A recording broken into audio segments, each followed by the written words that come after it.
Hello and welcome to this session of Godbound, and we are deep into it.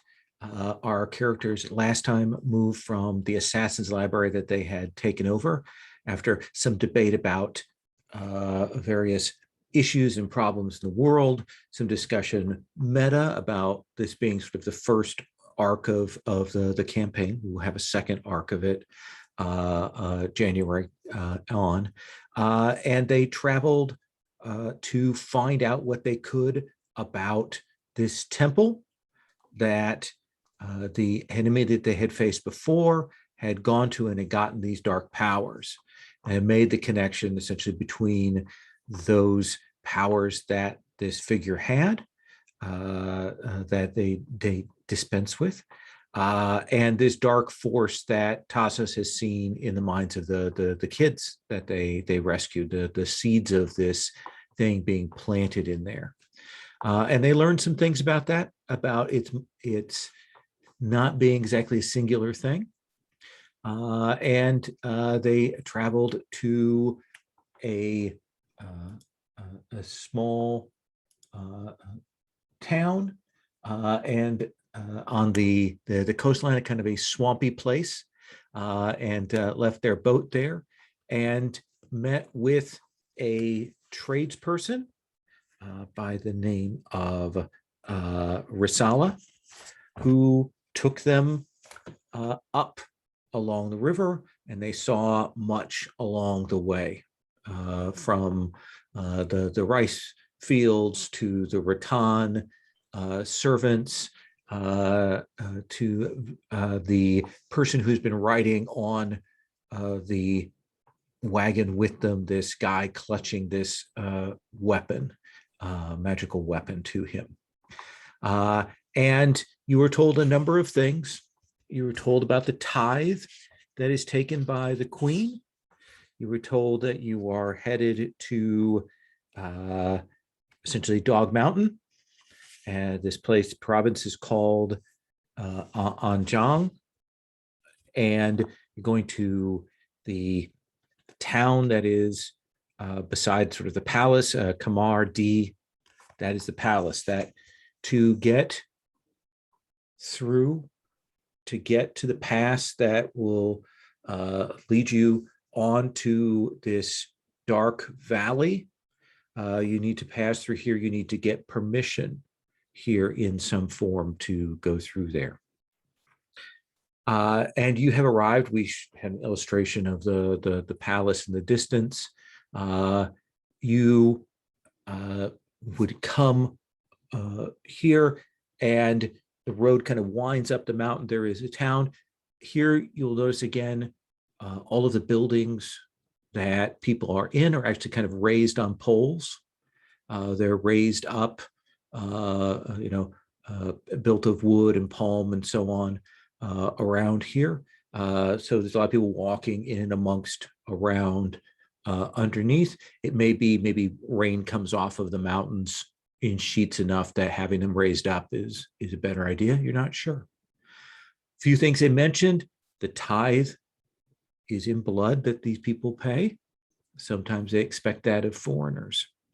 There are princes and princesses, royalty. They are not to be trifled with, but they are also the people that you have to talk to get audiences and things like that. And one thing I don't know if I stress, but certainly Risala would stress to you, is if you talk to a prince or princess, you will want to give them a gift. They like made things. They like things from the city, basic goods. That there's not a lot of metalworking done up here per se, besides the most basic things, and the pottery that they do up here. And Risala will say, I will be doing some discussing and trading. I have to get some loads of black rice to take back down to the coast. So I will be here for at least a few days. So if you need anything, please, you can come and consult with me. And she will let you off. You will feel, all of you, when you enter into this demesne, into this region here. One thing is you'll see along the road these great stone blocks that have carved into them a symbol that sort of resembles a dog. And all of you will feel when you pass by these that there must be a network of them around, and they're definitely a magical working, a magical engine of some kind, a magical ward of some kind. So you're let off. There are people here. There are clearly some outsiders, foreigners. You can see their dress is a little bit different, but generally you can see the population moving around here, doing their daily goods. They certainly look at you, but they don't stare. You'll notice a lot of them have very nice jewelry, gems, things like that. Like they clearly are a pretty well off people. There's a little more money here than you would have expected in a town / city this remote. Though the people do look maybe a little bedraggled, a little thin. So Captain Ransom, not Merrick. Oh, yes, I should change that. Threadless, you should change your name too.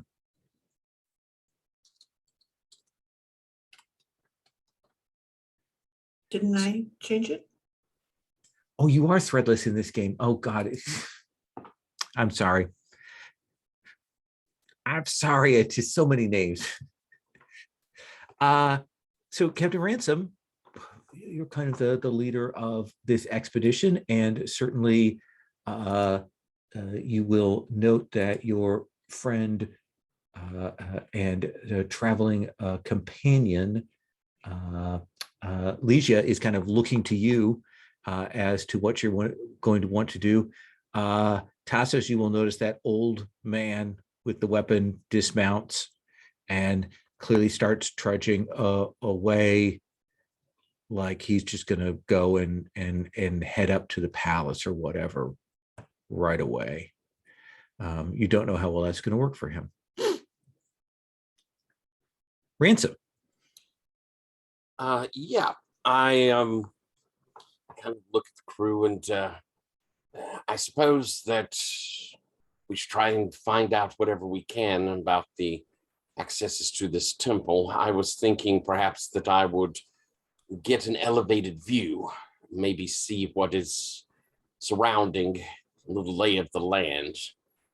But more than likely, we're going to need one of the local nobles to introduce us to whoever might have greater knowledge. I don't know exactly who that might be, but if you'll excuse me, I think I'll take a look around. And I'm going to try and fly up. Okay. You can, what do you transform into a local bird? Yeah, I want to try and avoid too much notice. So okay, easy enough for you to step off a little bit off the path and fly up. And I think you will get that bird's eye village of that palace that I showed you last time, that picture that, and you can see that there is past it a gate, very large gate, old and made of wood and stone. And beyond that, the path kind of continues into a valley, and it's mist shrouded. Like clearly it dips down and there's that kind of mist hanging over it. And here you do have some of the senses of the birds here that is That is a dangerous place. Like you can smell the predators that kind of carried in the wind when the direction of that changes. And you definitely see, it doesn't, I mean, you maybe see a bird or two in the mist within there, but you don't see birds from outside going in. Gotcha. The other thing that you will notice is there's a moment where you're certain that there are some birds around you, but you look and there are no birds there. Just for a moment. We'll come back to you. Let's come to the two pillars of stability before we go to Tassos. Threadless. The captain has taken off to do a survey. Yeah. What do you want to do? I think that I will stop this moment and sit down in a sort of like place where I got a little bit of privacy or whatever.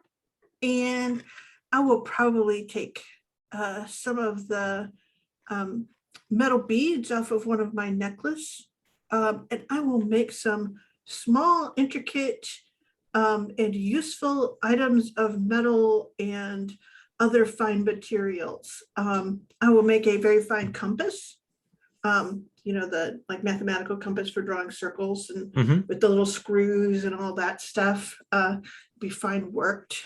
And I think I will make probably,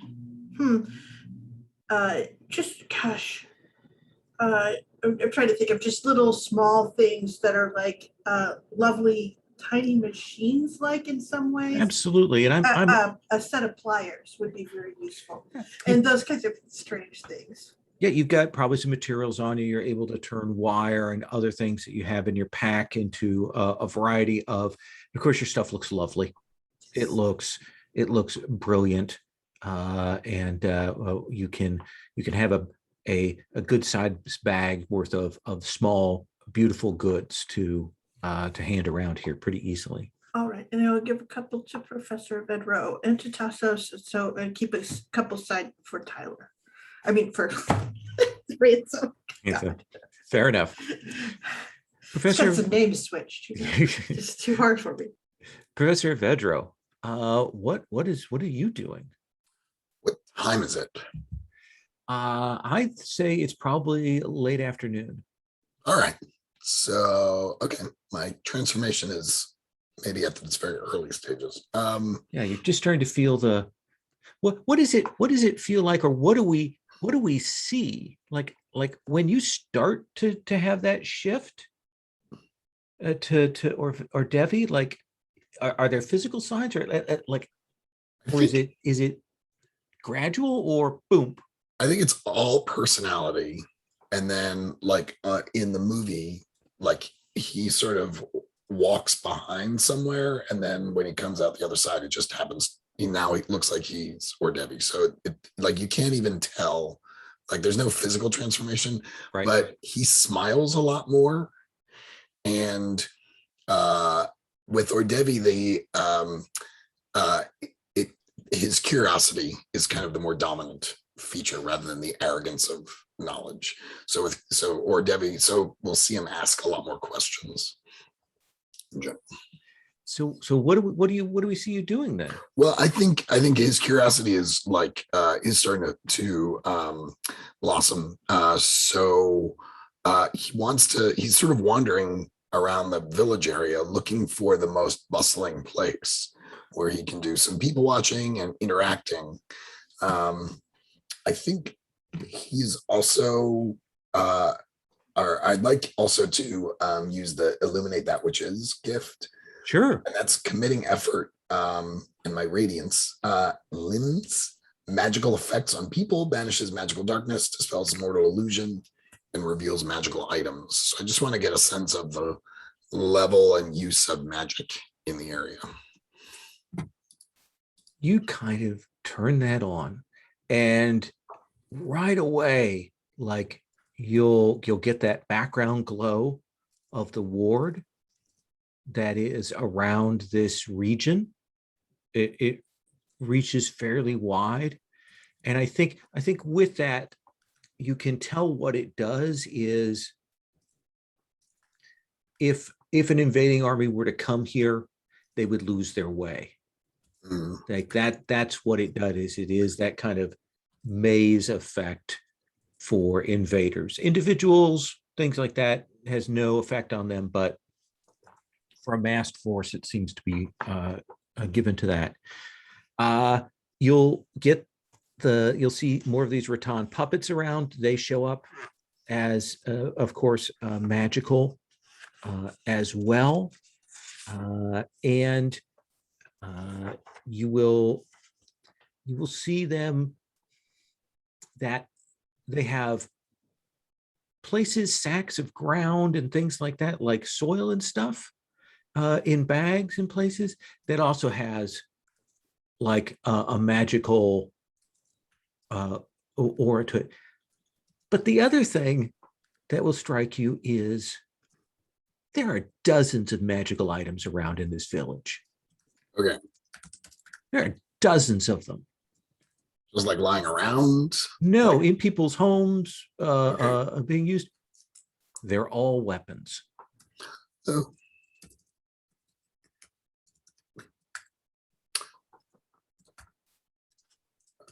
oh. Okay. Yeah. You definitely will pick up on that as you walk around, and some of the people will greet you. You're a traveler from outside. Come, sit down. We have goods here to trade. If you have anything to trade, are you a tradesman? No, but I am a student of the world, and I would love to learn more about the things that you are trading here.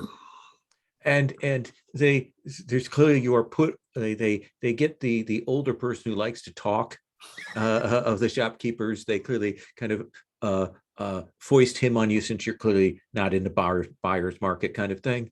Yeah. But they're very pleasant. They come over and they bring this deeply red tea that's kind of sweet and essentially a bowl of nuts that have been salted and mixed with some spices. They bring that over for you. Kind of sit and you can chat with one of them to get local lore. Like if you had a question that you like was on top of your mind right now that you'd want answered, what would it be? I think so he zeroes right in on the temple and sort of I think just like what goes on in there. I mean the temple past the palace? Yeah. No, people don't go there. We don't go there. Well, then what's it for? It's an old place. We said it's an old place. I know there have been some adventurers that have come and gone in there, or those select that the queen has allowed in. But if any have returned from that, I don't know. We don't go there, and the queen tells us not to, so we don't. We know it is a temple. Well, we've heard that. We know that it is a valley, but no one would be foolish enough to break the taboo and go without permission, and no one would ask permission. Interesting. Maybe I'll ask some questions about the queen too, just try and get a sense of who she is. She is the oldest of the queens. She is the last of her generation of the royalty. She and that's from she has been in her reign longer than any of her predecessors. She has earned her life of indolence and relaxation. But she has many princes and princesses to manage things. Are those her actual children, or does she consider them her children? Are they considered family? They are her children. Yes. Yes, these are the ones that have survived. Are there many who haven't? Oh, yes.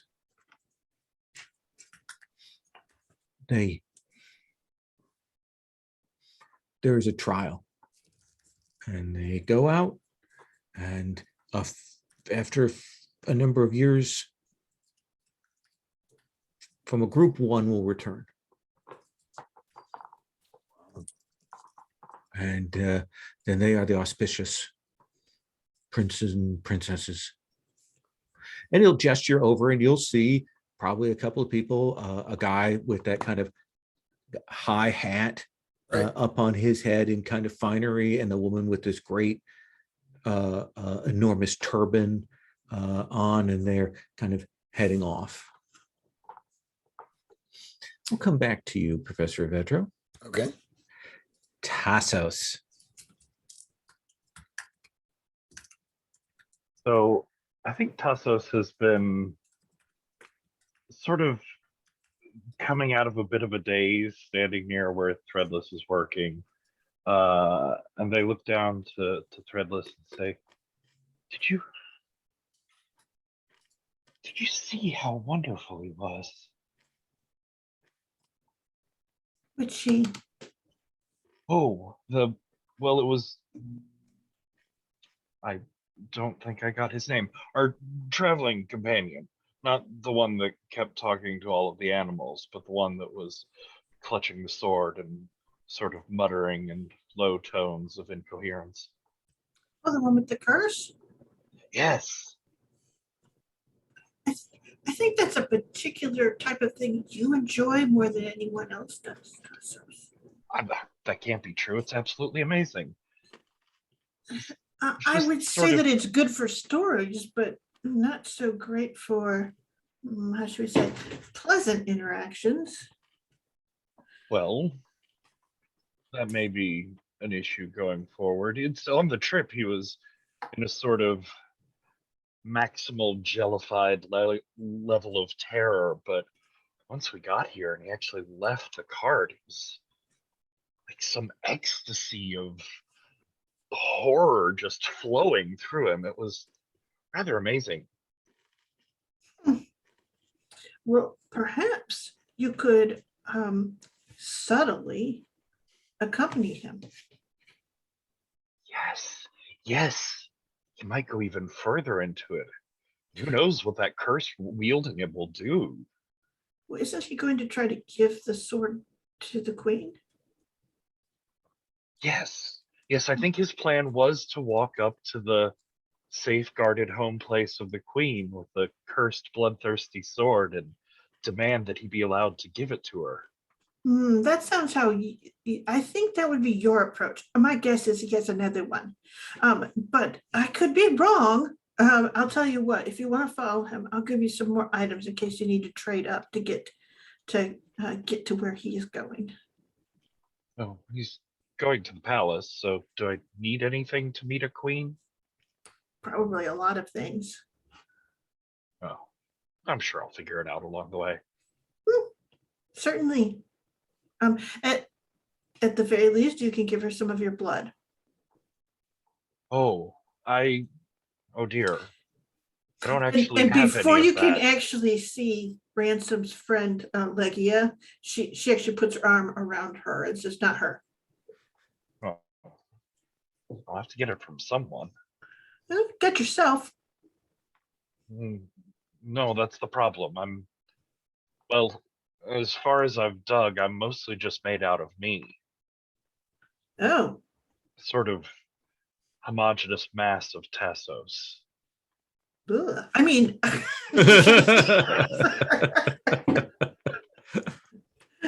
and she goes, well, you're probably further along on this this concept thing than the rest of us are. Well, can you bleed anything? Can you bleed Tassos in this? Never tried.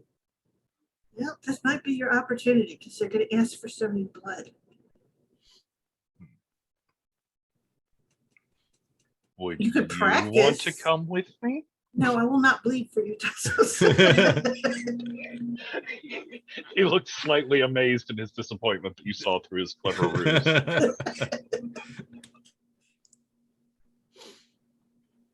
Well, I'll probably figure out something. Yeah, I know you can do gooey things. It's just a less gooey goo, right? Well, I should probably catch up with him before some palace guard stabs him and ends the whole thing before it can really get started. You'll be the only one that can accompany him on the way. All right, well, just tell the others that I'm busy in the palace with the queen. All right, great. This is going to go well for everyone. And so you're going to follow behind this nameless figure with the cursed sword who's walking through the town. Does that seem like what's happening, Tassos? Yeah, they'll follow behind him. I think probably staying back until they get closer to the palace, and then they'll happily catch up with the old man to join him as he's reaching the first part of this very dubious and exciting quest. So you will see up ahead that still at the edge of the village, you'll see this mounted rider comes up from like around a corner. The horse looks exhausted, just absolutely exhausted. But this guy has the princely hat on. And you see he kind of shoos the horse forward a little bit and kind of gets up close to where this figure that you're following is. And you will see the guy with the sword fall to his knees, clutching his sword, and begin to talk to this guy on the horse.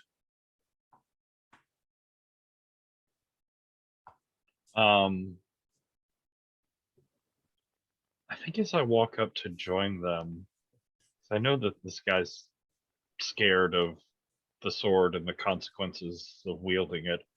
So I'm just gonna turn that up as much as I can because this seems like a really good time for that to hit him. Okay. So you would like to terrify him? Yeah. Okay. To what end? Like, what do you want to have happen? Because certainly you could frighten him to death. No, I don't want him to keel over. That would end everything very quickly. No, I sort of want him to come across crazy, overwrought, maybe dangerous in a way. Okay. I want to rough up this interaction with the guard. Doesn't seem like a guard. Oh. This is one of the princes. Oh, gotcha. So he's still clutching his sword, and he will start talking to the prince. As you kind of close the distance, you'll see the prince, big tall hat, shark teeth, black, In his mouth? In his mouth, yeah. Oh, okay. And notice that there are purple veins running all over his skin, arms, and so on. And he says, well then that is fine. And what have you to give that I should assist you in this endeavor here? And the guy with the sword will stand up, and he will reach into his pockets, and he will pull out like a fistful of diamonds. And he will hold them forth and pour them into this prince's hands. Even though he's sort of shivering and shaking and terrified right now. And the prince will say, certainly, certainly. I tell you what, why don't you come with me? I'll take you up and we'll bring you to guest rooms in the palace, and we'll see what we can do for you. And he'll finally turn to you. He says, with a sort of languid manner, and you, good sir, are you with this gentleman, or do you have Yes. other business? Oh, good. I finally caught up with you. So, we're ready then to go to the palace and pass off the horrifying, deadly curse to the queen? And let me have you make a charisma check. I want to see what the reaction is of this sword bearer. I have a charisma score. Yeah. Scroll for realsies.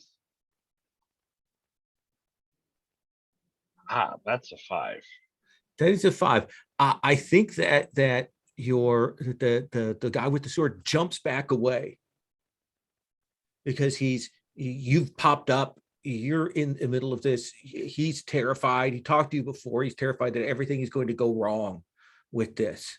And the prince will say, calm yourself, calm yourself, calm yourself. Why are you so jumpy? You've been excited about this the entire trip. And the prince will say, we will take care of that. I'm certain if the right tithes are paid, the right gifts are given, we can certainly take care of that for you. And this guy is just kind of shaking. The prince seems not at all put off by the mention of a curse or anything like that. We'll come back to you. Captain Ransom. From before I leave from up above, Yeah. Keeping in mind I have that Eyes of the Hunting Hulk or whatever. Yes, first, you would expect that even you should be able to penetrate the mist with your vision. It is clearly unnatural. cool. Something I did want to answer there. Yeah. Or have answered that. Around the periphery in the valley, am I seeing any sort of animal life? Yeah, there's definitely animal life out and around in the valley. You'll see they have some oxen and things, not a great number, smaller number of village animals than you would expect, but once you get out into the woods and things, it does look like you can sense and see animal life out there. You'll probably spot a couple more of the markers of this perimeter, these stones that mark that out. The jungle goes on quite a ways. In the distance, you can probably make out the smoke of a couple other villages in the, maybe a half day away that are all probably under this queen's rule. A lot of rice terracing in areas, that kind of thing. All right, then I will fly back down. Okay. And I suppose I find Threadless and Leisure easiest. Absolutely. They are kind of taking in the sights. You can see out of the corner of your eye, Evedro, going in lengthy conversation with an old man, and looks like Tassos is talking to a prince on a horse at the other end of town. Well, Tassos seems to be going very directly into this. Threadless, I gave a quick look around. The valley, there is something supernatural to the mist. To the mist that surrounds it. And I should tell you, the animals outside of it are very hesitant to enter into that area. We had the sense that it was a place of predators, right? It certainly seems to be. Yeah. So, yes. So I suppose we'll have a chunk of fighting to do. That's not such a terrible thing. Is Tassos going to be our representative to the Queen? Is that what I'm observing? I don't know. He's just stirring up some. She sort of was gonna say something. She stops, and she goes, "He's decided that he wants to go along and see what happens with that sword, that cursed sword." Oh, I'm that makes sense. Sure, it'll be far more dramatic because he's there. So, Yeah. Well, I think invariably we're going to have to seek the Queen's permission. Do we wish to do that as a group, or should we send a representative? I'm not entirely sure Tassos will do a grand job considering his past encounters with people. she sort of steps and she looks around and she goes, "Not so many of the people are weakened. This is from them giving blood. Same with the animals that they do have here. If I have any concern, it's that our blood may be too valuable. I would like very much if we went together as a group so that we might extricate ourselves more easily. Tassos may blow our cover though, but we will see." I'm a little concerned. I honestly don't know if I have blood anymore. Oh, really? I most certainly do. Uh, Generally speaking, when I cut it, it's seawater. Ooh. But it's still infused with your essence, correct? Oh, I would certainly think so, yes. Yes, so it's the lifeblood of a god. Your blood will be much more powerful than that of a regular person's. Well, I'm going to stroll about town and see what I can see, but when do you think we should perhaps make a journey into the palace? She points to Professor Ovedro, slowly turning into our Debbie. I would say when he's peak or Debbie. That is wise, Threadless, very wise indeed. Yes, that's me. Probably am the person who should put out the place cards whenever we have a fancy dinner. Loja, would you care to accompany me as we Sure. stroll the town? Yes. So come over to where you're at. This is wild and different. She has a little notebook. She's making some notes, clearly keywords of things that she's going to look up when she gets back to the library. What is it you're looking for? What do you want to do, Ransom?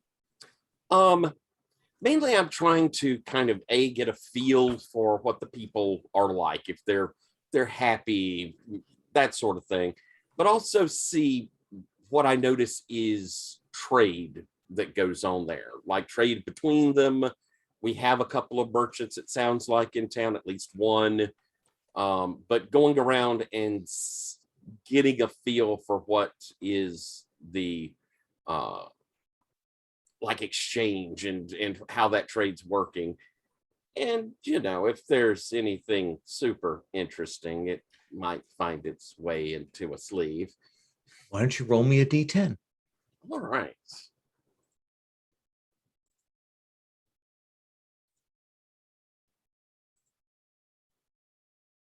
E5.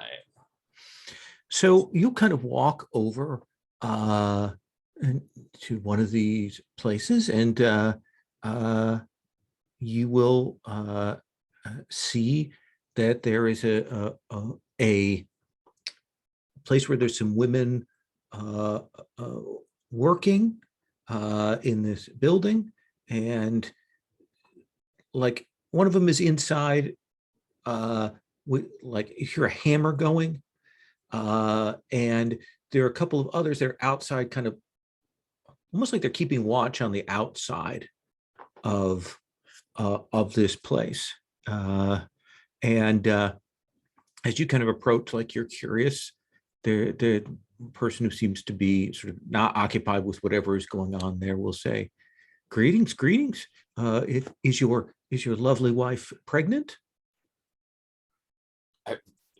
not my wife, and no, not pregnant. Oh, no, no, no. This is the midwifery. Oh, I see. Yes. I'm I sure thought Roger that might you be a might little be. offended. No, no, no, no, no, no, no. I did not know. You might have known these things. Some women do not show. We have unguents for newborn babes, and I just thought as you were approaching that that might be what you were coming for. No, just as a stranger to the village, I was just honestly trying to take a look around and see your lovely place. Hear another smash of a hammer and a kind of a weird squeeze sound, kind of crackle in the air From inside. from where inside. Yeah, the midwifery.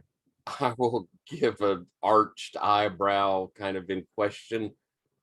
Difficult birth? No, no, she gave birth, and now we are warding off the spirits that would attempt to join up with the baby's soul. Oh, well, that's a very good idea. I don't blame you one bit. No, yes, yes, yes. It's a good thing. So they don't have haunted memories or deja vu. Is this you have such a lovely village? Is it particularly spirit haunted? Everywhere is spirit haunted. We're one of the people that actually take care of things. You clearly serve a very useful purpose for your village. That we do. Thank you, good sir. And your name? I am Ransom. Good. Well, we were well met then, Master Ransom. Again, as I am a stranger here, I was curious. You have such a formidable gate leading to the valley beyond. And I admit I noticed a rather heavy mist in that direction. Yes, it is forbidden. Oh, and why so? Because it is forbidden. Traditionally. It is the Queen's decree, and we know that what lies beyond is dangerous. But we have no need to go there. Between the two of us, any old stories of why it's dangerous? There is a temple there. There is a source of evil and malediction. We keep watch here. Oh, so the Queen and the city have purpose. That is a story. It may or may not be true. The valley really doesn't matter. We have such bounty here out here. Very true. Why go to a terrible and forbidden place? Exactly. No need. Madam, it has been a true pleasure, and please, blessings with your work. And blessings to you and your companion. And I'll sort of Leisure kind of blushes at that. I'll lean down. She thought you were my wife. She doesn't say anything. She just kind of head goes down, tilted a little bit further. We should move on. I'll give her a grin and a broad wink as we move on. There are a lot of people here with the occasional very, very, very pricey little trinkets. Someone has a pearl ring on. Someone has a gold anklet on. You know, none of them have ostentatious, large, lavish displays of wealth, but there's a good deal of people that have some pricey luxury items around here, Ransom. Threadless. Now that you've built your little collection, what are you doing? I'm going to go around to see what is being crafted here, and I am going to trade for things that I have not seen before. Well, I think that you'll be drawn over. You'll see that there is you hear the sound of hammer and the smell of a forge, and you'll make your way to the edge of the town. You'll see this thatched workshop. The forge fire is down a little bit low. You can see that there are sickles of all sizes and shapes sort of leaning outside, like clearly that's a specialty of the village. And you'll see this woman working there. I certainly know a blade when I see it, so I will give them a good look and make note of what is remarkable about them. Well, they are sharp. They are good. They have it's clearly a standard thing of the sickle here rather than the standard knife, because they have sickles of all shapes, even down to sort of the little hand sickles that must be used for cooking and things like that, and the larger ones for farming and cutting out in the fields. Woman will walk Drawing blood. probably, and we'll walk and we'll greetings. Greetings. I was just marveling at the wide variety of sizes of signs. Yes, yes. There are many that are called for of different sizes. I'm not familiar with the use of one this small, which he holds it up. Ah, that. And she'll reach over and she grabs an apple. She goes, you can use that to peel an apple. Look at this. And she kind of does a fast spin with it around and has the skin off in an instant with as sharp as the blade is. See, it is a utility knife of this area. It is a lovely thing, though. It is. It is. I It love is. Are you in the market for a blade of some sort, or do you just need your items sharpened? You're welcome to come into my shop as you are a woman. Oh, thank you. And I sort of say, that is significant then? I wouldn't want my forge cursed by the breath of a man in here. That's probably not a bad policy. Hmm. You should consider that. She'll actually write that down. I might just pick out certain people, but Right. yeah, she comes to see and talk with her about what she's doing. She's very curious about what you're doing here. Oh, Are you and trading? Are you passing through? Are you heading on? we are passing through. And she kind of goes, we hope to move on past into the wilds beyond. She goes, And she goes like to Listeria or Fornost? no, there's a terrible, terrible cursed temple. The valley? Yes. That's no pretty thing like you shouldn't go into the valley. She goes, I'm one of the people that has a chance of being able to cleanse it. Hence, I must go. Cleanse it? Yes. No, I don't think so. Why do you say that? It's a big, bad, evil place. Yes, has been for a long time. Yeah. Left to its own. It's trying to spread. Oh no, I'm sure the queen keeps it in. And she says, I'm sure, eyes get wider, that the queen keeps it in, right? Certainly, I must have been mistaken. Well, I do thank you for your thing. We will think on it very hard. There are certainly many other things that we could do while in the area. Well met then. And I do think she will leave her a gift before she goes. And most of the things that she's had here are just like little bits that she's made. She actually will give her Threadless's own sharpening stone, which is like a thing that she's carried for a long time. She goes, look, I cannot let you, you've given me this. I cannot let you walk away empty-handed. Here, this is a sickle that is small and sharp. Should you have need of it, it will cut clean. There are always times when you need to cut something truly clean. And she will hand that to you.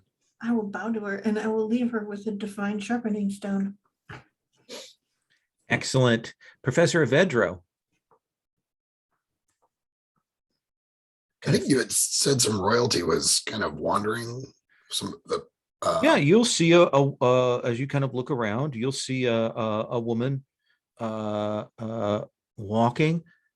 You realize, I mean, she has one of those big head, turbans on, kind of walking through here in the evening. Thing that will strike you is she's walking with a tread, like you can see her foot go down, and but she's making no noise as she walks.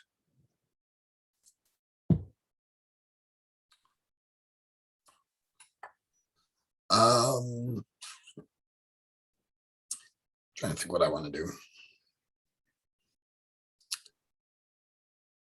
I think I will catch up to. It sounds like the place is small enough where we can we all have a beat on each other. We all kind of know. It's sizable, but I think it dramatically you can keep an eye on each other. I thought I might catch up with Ransom. Okay. Since he's also kind of wandering through the town. And I'll say I haven't learned much about the valley other than they think it's evil and no one wants to go in it, and they think the queen is protecting them from it. And they think the same thing about the temple. Have you learned anything? Heard stories much the same as you, but I'll say when I was looking at it, there is no doubt there is some sort of power that is keeping it veiled like that. Normally I should be able to see right through that mist. It's no thicker than a storm, and I can see through that, but something there is enforcing its hidden nature. Along with that, at least the birds out here, they know something is in there and they're afraid of it. They don't go. I know Tassos is keen to meet the queen, and I'm wondering if we bypass the queen altogether. You mean go straight to the temple? Yeah. I mean, we could do it. We wouldn't have to give her any blood. And I feel like I would like to keep all my blood in my body. I am confident that we could get there without being observed. I can help us all do that. Now, could we learn something from this queen? Maybe. We could also be forbidden, which would mean that we just have to do it and we would already be told we can't. Right. Seems like she's gone way out of her way to keep a lot of secrets. And if it's one thing I do not like, it is secrets. Well, Tassos was accompanying the gentleman that traveled with us. And Tassos does have a way of rooting out people's fears, so maybe he'll come back with a knowledge of what she's hiding. I wonder if actually watching Tassos interact with the queen would be somewhat entertaining, in fact. We'd have to hurry. He has quite the head start on us. If you don't mind taking your charge along, maybe we should go. Of course.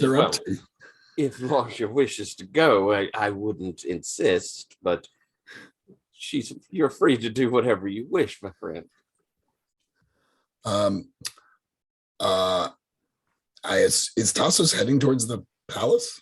No, at this point, Tassos is harassing an old man who's talking to one of these princes.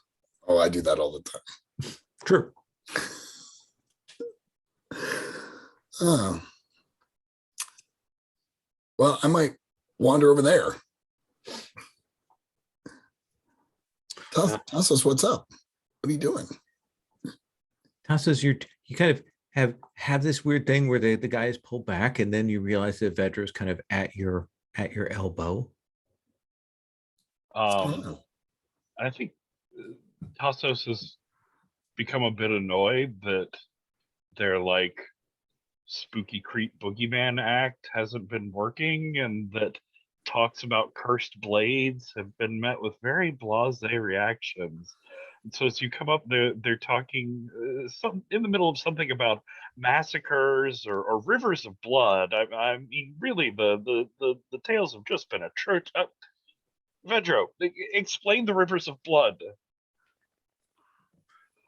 prince looks at you from his horse. His horse looks very tired. And he says, so tell me about these rivers of blood.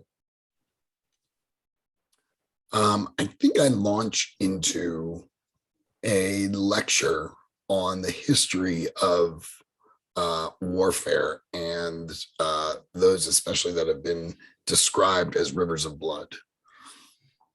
And once he realizes that it's a metaphor, you see he very quickly loses interest.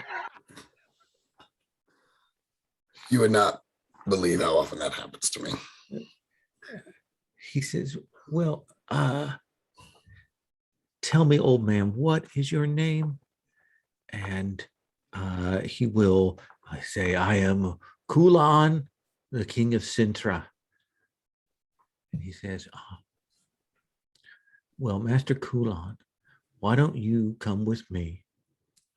I'll take you on up and we'll get you settled into a guest room in the palace, and I will see what I can do about getting you in an audience with the queen so that she can deal with that sword for you. And he will, yes, Prince we should all like to wait for the queen's convenience on this. He says, I'm going to take the king here. And you two can make your arrangements as you wish with someone else, but he and I are going to head up now. Just fear for what might happen for anyone in the palace. The poor Why? king is left on his. This is all very odd. Why were you riding in hay? Pardon? Don't you have a kingly carriage of some sort? Oh, you look Retainers? at Kulan. Kulan goes, leave me be. Still scared of you, still terrified of you. Go away. I Don't must be take my ridiculous. burden. You couldn't do any of this without me. We've come this far in this quest together. Why would you leave me now? You have tormented me throughout this. I have no idea. I don't even know your name. Go. Very rude, both of them. Evedro, explain manners to them. The prince says,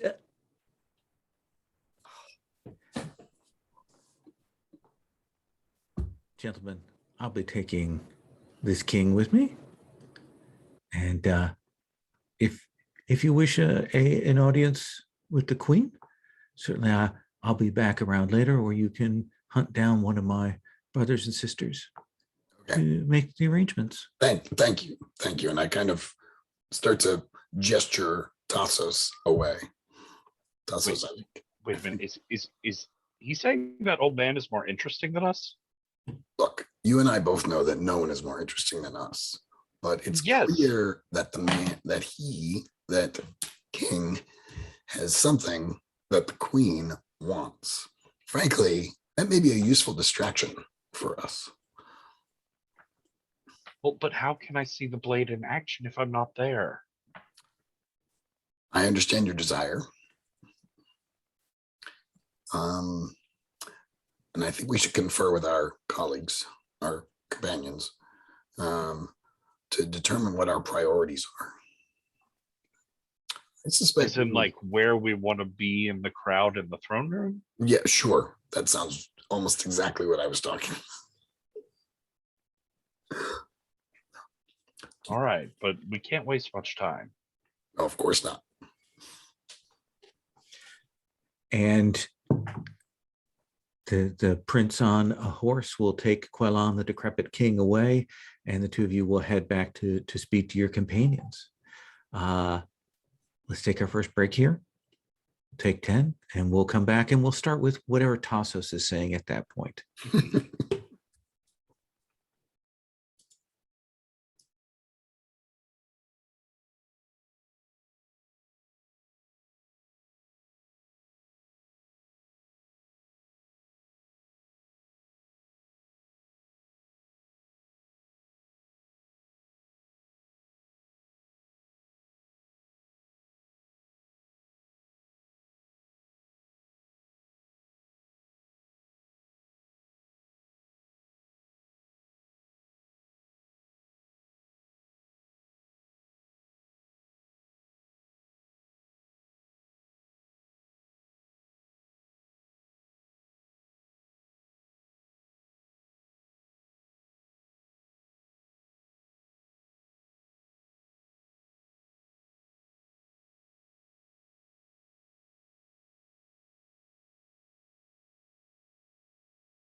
All right, I'm going to restart recording. Oh, I didn't pause it. So there's this big long blood. There we go. There we go. We didn't say anything obnoxious. So there you are. For those of you who might actually be watching this, I apologize for the 10 minutes of dead air you just went through. I've gotten better about that. But not today. So we come back, and I imagine that you found yourself at a place, it's an eating house for outsiders or tradesmen and things like that, who are there, and they are grateful to have you, and a delightful meal is set out for you. It's primarily vegetarian. There's a little bit of meat there, but a lot of interesting sauces and probably spices that you haven't tasted where you're from. A lot of turmeric. So it's probably full or Devi time at this point, getting on evening. Tassos, what are you saying?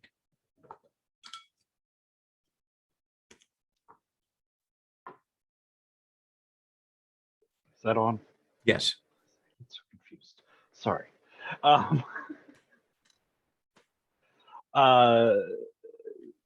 Tassos is there, just looking completely apoplectic as they're saying, and then he just turned, his eyes just sliding off of us and over to the crumpled old delicacy ancient thing, as if I weren't an actual saint of the subconscious standing in front of him, as if there was something more interesting within 50 miles of us.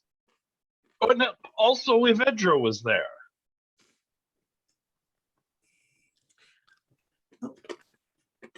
If he's charged with the duty and he was taking care of that, that would probably be particularly important over, curiosities of the divine sort.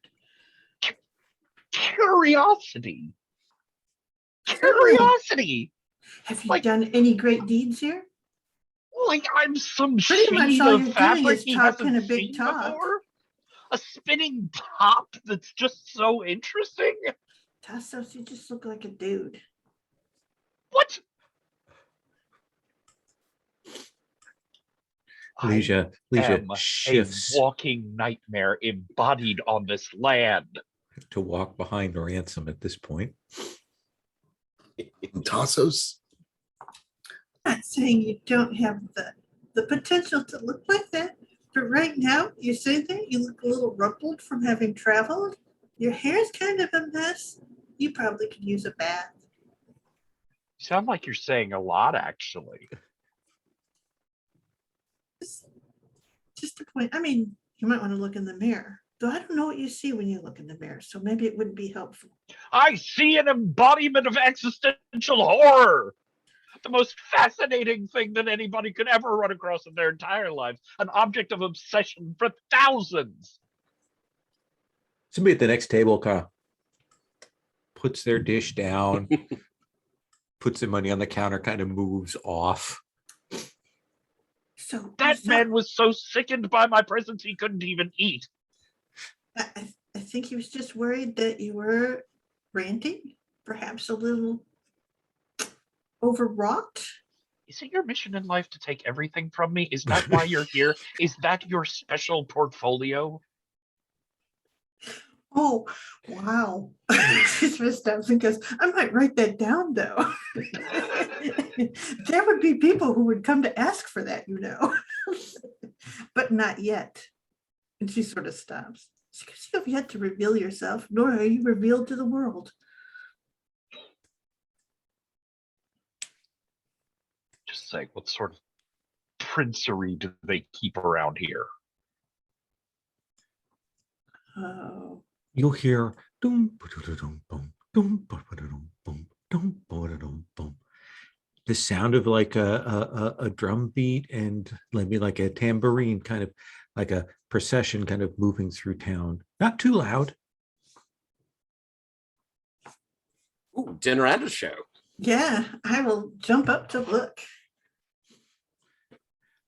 And once again, Tassos, everybody kind of jumps to look at something that isn't you. Oh, I'm gonna go look at the drums. They're so fascinating. I've never seen a drum before. And Ransom, Tassos, as you kind of look out, you'll see there's another one of these princesses with the headdress, enormous sort of pasha headdress, walking along, and you can see that he's got a group of 6 musicians that are kind of following in trail behind him with like castanets and a little drum thing and a little tambourine, and they kind of do a low, and they're kind of trying to keep the beat to his steps. And you'll see when this princess stops to chat with one of the shopkeepers, they all kind of rearrange themselves around. And as he talks in this beautiful, soft, wonderful voice, going along and talking, that the musicians are very careful to try and keep time and beat with what he's saying. Oh, that's classy. I like that. Maybe Tassos should hire some musicians to accompany him so people will be more aware of his fearsome, reality. At least don't be cruel. I think this is feeling a little anemic. And I wonder do you all remember when we put on that fantastic musical performance at the Assassin's Guild? I just feel like that really was the turning point for us. It earned us a lot of respect. It elevated us in the eyes of really everybody who could see and experience it. And I feel like maybe this town could use a little entertainment. We certainly could do something like that, Odevi, but it will. You had some other thoughts. Do we wish to catch the attention of this prince and visit, or no? I wonder if it's going to be difficult for us to get into the queen. Perhaps maybe we can draw her out. Have we tried getting in to see the queen? No. Why don't we try that first, and then we can do something spectacular if in fact that fails. Look, last time you guys did this, it was with the Vedro. Oh, you're jealous. And I didn't get a chance. I'll tell you what, if we get in to see the queen, we could offer to do a number for her. How about that? I mean, just make sure it's at night. Okay, well, we should go like right after dinner then.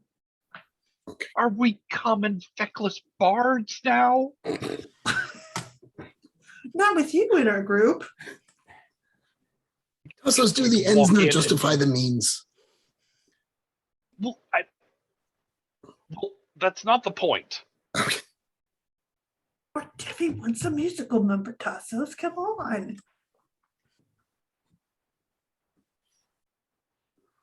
Respect.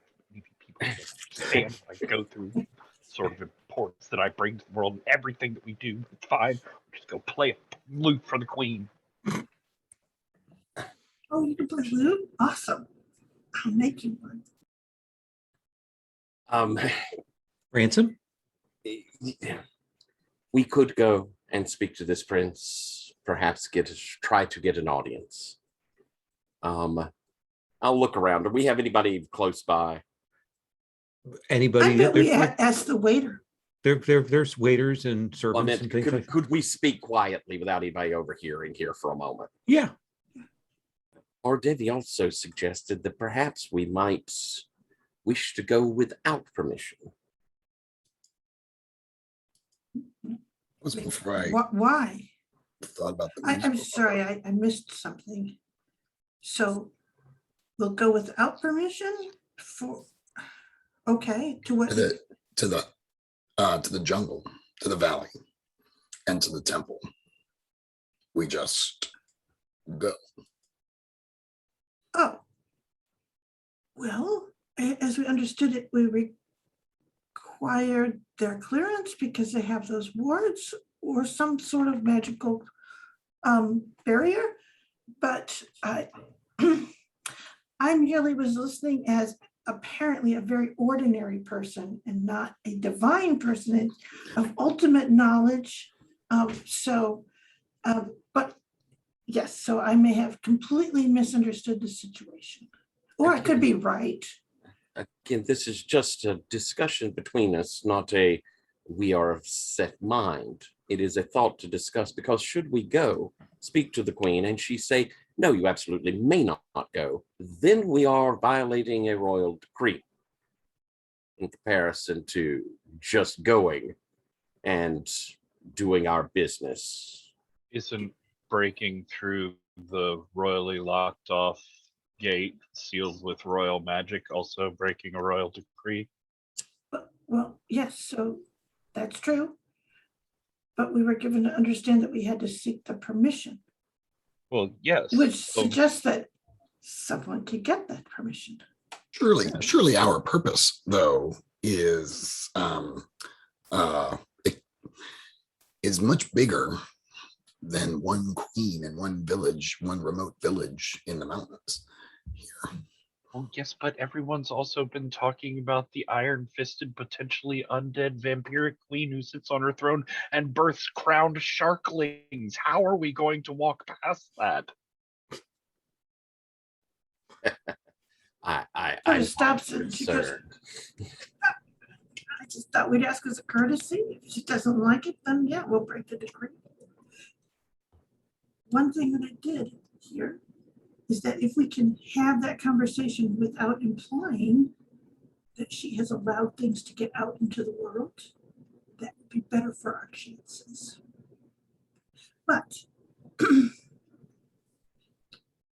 I would rather ask first and then say no, in the sense that since we don't understand the magic wordings, we're likely to spring an alarm and be at a great disadvantage.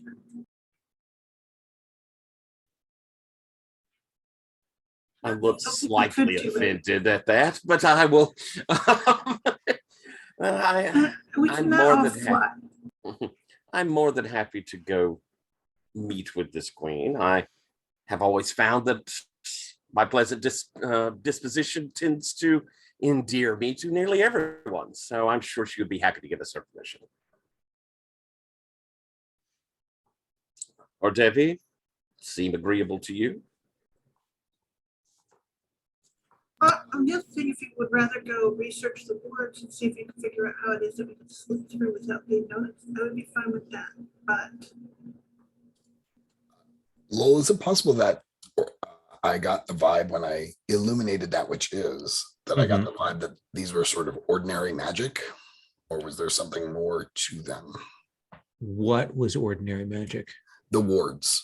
Oh, no, they're pretty serious. So merely, I'm trying to remember what I've got that lets me just kind of bust through things. Oh, yeah, I mean, I've got opening the way, which lets me create a hole in security. but that's a whole insecurity. yeah. I mean, I am a god of thieves. I feel like I might could get through. I don't think, here's the thing is, we seem to be going over the same territory here. The question is not whether you can get in. We know that you can get in. Right. The question is, do you want to not talk to the queen and potentially alienate them? Or do you want to talk to the queen with the potential risk that they might say no, and then you'd have to alienate them? That's really what I think it breaks down to in terms of two questions there. So it's really about what approach in terms of feel the group wants to have, whether it's thieving your way in or whether it's diploing your way in to find some things out. It would be best, I think, if we have some idea of what's in there. I have no doubt, Devi, that given time and study, you could figure it out. But a potential source of information is not to be overlooked. Yes, and of course, Tassos' curiosity about the queen is surely my curiosity about the queen as well. So let's see what I we're mean, dealing with. my best current running theory is that her prince consort is some form of sentient walking shark man.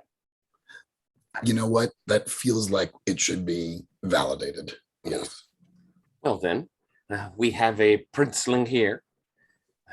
Do we have something that would perhaps pique his interest to get us in? I think by the time that you guys have had this conversation, you'll see another one of these princes is doing the walk along against, again, high hat. They are, see like a cloud of dust kind of around them. And this is the one that had that silent tread from before. Evedra, who's this prince kind of walking close by to where you are. I feel like a musical number would convince them, but maybe we should just ask to. I always do a musical number. Ransom? Well, if we wish to make a splash, what the hey? Or Devi, You yes. want to talk to them? I assume that was what I was asking. Are you want to Yeah, talk to them? let's save the musical number for the queen, the real audience, if we want to go in that direction. Sounds good. So All does right. this restaurant have like a balcony or something that we could go out on over the street? Yeah, but it's raised. All the buildings are raised up. Yeah. So Tassos is going to push away from the table, go walking out onto the balcony, and shift into a shining black sort of oil slick winged unicorn. And as the prince walks underneath, they'll put their front paws up on the railing and give a mighty whinny to the sky as a rainbow of dark blues, reds, and purples come shooting out of their horn.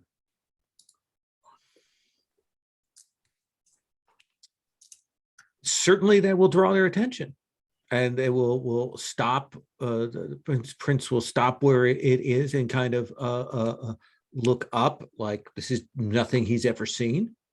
That's what I was going for. Well, there's that. Shall we introduce ourselves? Let's do it. Ransom, what do you do? I will walk up. Is Excuse me, that your steed? companion. Oh, I understand. We wish, my companions and I, to gain audience with the queen. Realize that they kind of got this off of this person is maybe a little bit of like a talcum cloud kind of around you. Kind of probably have to wave it a little bit in front of your face to keep that. It kind of floats up to where you're at, Tassos. It's kind of a little cloying there. But this prince will look at you and say, how is it that I can assist you? What is it that I can do to be of service to you?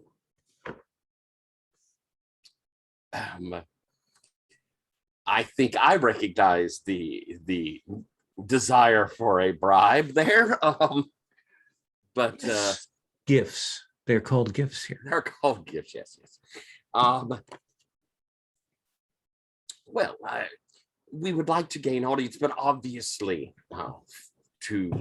for you to do such a thing for us, we would have to show our appreciation to you.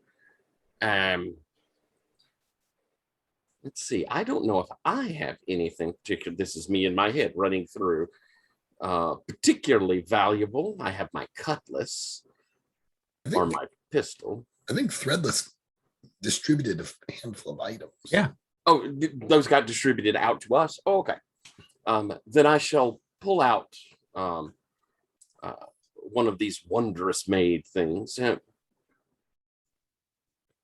Could perhaps just a sign of my respect for you, Highness. Would you be so kind as to take this small token of appreciation? Prince, not Highness, Prince. But and he kind of reaches out and see him lick his lips, and you realize that his tongue is barbed. And kind of looks down, and he's like, "This is very, very lovely. This is very lovely. I trust you have some more things.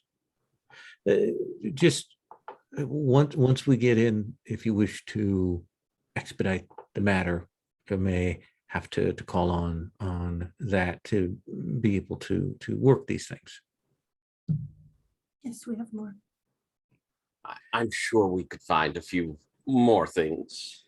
This is really lovely. This is really unique. Plus that horse. That is amazing. How does it fire the rainbow out? Is that an ejaculant? Of a sort. More of a sputum, I would imagine. None of us really understand the horse. I am obviously a pegacorn. The most fearsome of beasts. So when you combined the Pegasus and the unicorn, is that why its fur turned black? I think it was for effect. Oh, so you dyed your Pegacorn. No, the nightmares. Not died yet. the Of pegacorn. course not. It's Well, as- nighttime and black goes with everything. As well. This is a little beyond me, but your Pegacorn appears to be able to speak. Yes, couldn't quite get rid of that. Well, my name is Apasa. A pleasure. I am Ransom. It is late in the day. Have you already eaten? We have, yes. It is good. I come with me, and I will take you up, and I will find some of the waiting rooms, and I'll see if there's a space stall in the stables for your Pegacorn. It is adaptable. I'm sure that he will find means to fit any situation. Excellent. Well, why don't you come with me, and then I will speak around to the ministers this evening and see. I warn you, it will probably be. The question is as much whether the Queen is coming out to see people, but I will see what can be done. Now, do you have, let me ask you this, are you here to have any weapons bound? No. Oh, okay. Then whatever else your desires or means are, matters, and so on, then I do not need to ask or inquire any further. Well, why don't you, did you fly the Pegacorn up to there, or did you walk him through the, I'm We not. walked him through town. That's just the But logistics. he didn't look like a pegacorn at I the can time. speak for myself. I'm right up here. I- Are you Essos going to will tell him take that off you? from the Essos will take off from the balcony, circle once, and come down to trot self-importantly on if the there is a road. crowd that has appeared, by the way, still the whole rainbow, Pegacorn thing, and now there's a massive crowd kind of following behind you guys, kids and things, and they're all kind of staring at this, the three of you and this Pegacorn that they didn't actually see come into town, and now is here. You think someone would have noticed that? Would have. But Apasa will kind of gesture for everyone to take a step back, and you'll notice that the second that he does that, they all step back.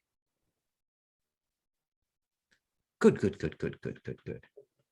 And he walks you up the path to the palace, and he does that tourist walk or tour guide walk where he walks backwards while talking to you as he goes along. He's apparently quite good at it. And he's like, so where exactly are you five from? Are you from all the same place? Are you from all arounds and abouts? Yeah, most recently from Bashala. Shana, where is that? It is an island off the coast of Gensnea. And tell me, good Pegacorn, do you have a name, or do we just call you Pegacorn, or what is your title? You're muted. Just call you person thing? No, that's why I asked. Oh, well, my name is Tassos. Tassos. Excellent, excellent. Are you also from this Bashala? More recently, Oh, more recent. other places before. The depths of the You. human psyche. Oh, depths of the human psyche. That seems metaphorical. Yes, yes. And you, old man, where are you from? Lately Bashala, but Ah. I've been everywhere. Everywhere. I'm a very well-traveled. I mean, not so well-traveled that I've seen a pegacorn before, but I've been around. Yes. So the Pegacorn is the newest member of your company, then? In a manner of speaking. Oh, I see. And then you, with the shirt wide open, what is your name? I am Ransom, and I also reside in Bashala, but my home is truly aboard aboard ship. I'm a traveler. Oh, excellent. So at the ocean, at the sea. Very, very, very good. And the young lady? And pleasure. I'm with them. Okay. And so he will lead you up to the palace. And it is made of the brilliant, wood and rafters, and got the thatch and so on, but it's huge and it's a complex to walk you in. Tassos, do you remain in Pegacorn? I mean, unless it becomes like physically inviolable to like continue on through passages. I've been getting good reactions to this. So Yeah, no, it looks sort like of they digging bring you in the sort of the open area, but it looks at that point then it's going to be human-sized hallways and things, and they're probably going to take you away to stables. Ugh, rude. I suppose I'll change back mostly into Tassos, but I'm keeping the horn. Okay. And you will walk in, and there are some servants around in here. You can smell the smoke of cooking hearths in the distance.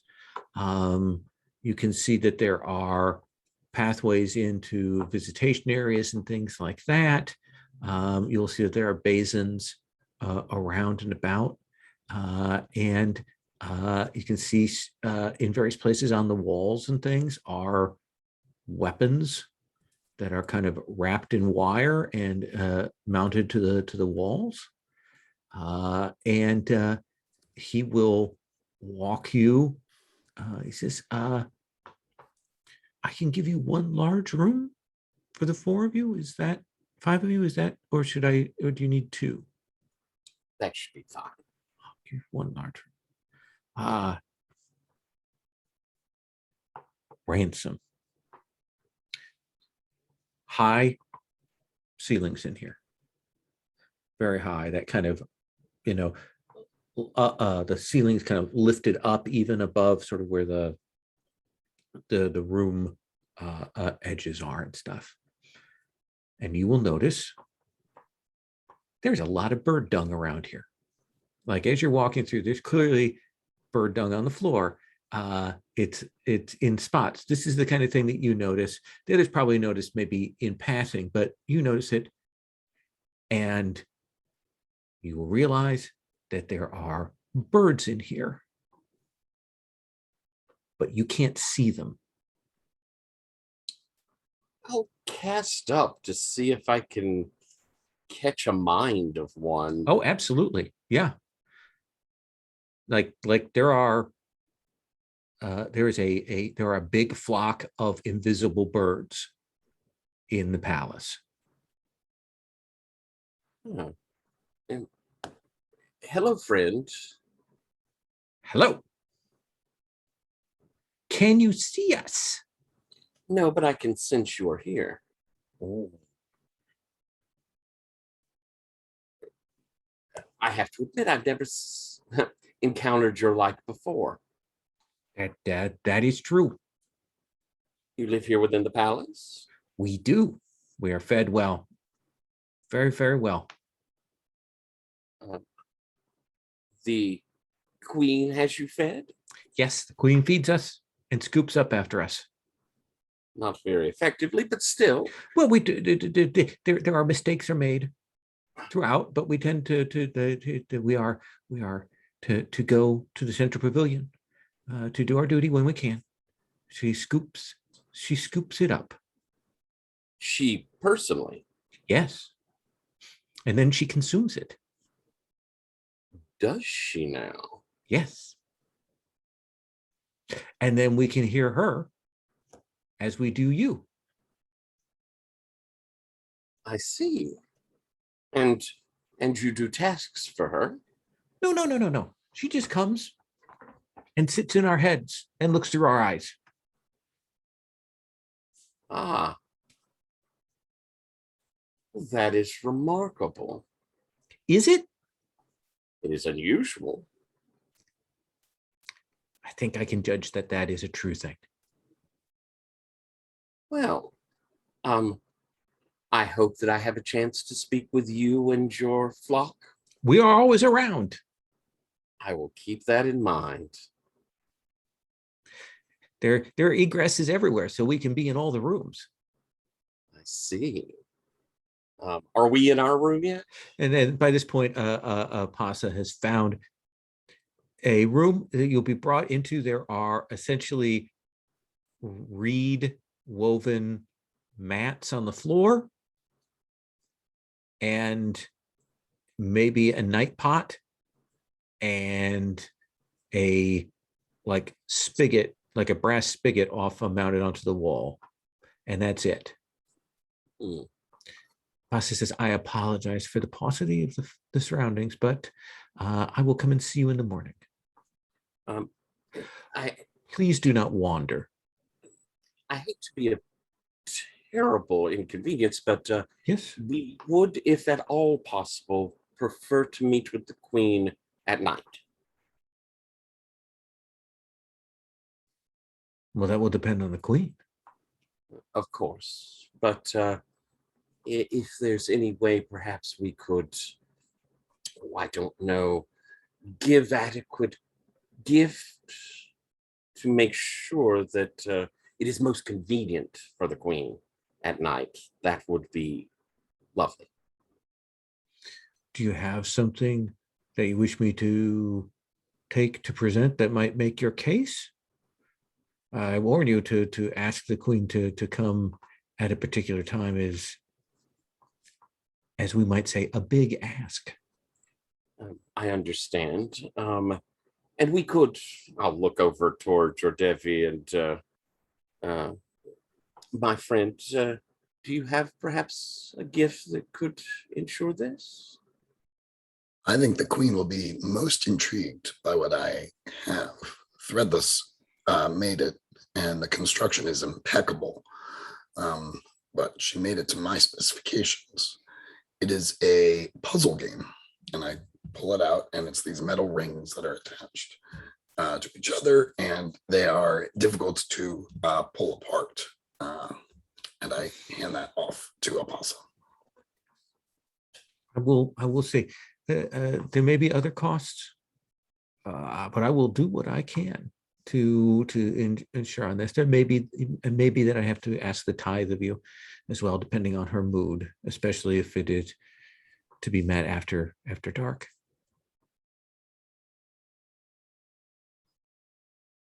Very well. Very well. Well, then I will take this game. He's already sort of fascinated with it. And he does this, and he backs out of the room facing you and then shuts the door. Ransom, that was very kind of you, but I worry that despite our best efforts, the Queen will have to meet my brother. Well, I just want to make sure that if there is any sort of entertainments to be had, you are present, my friend.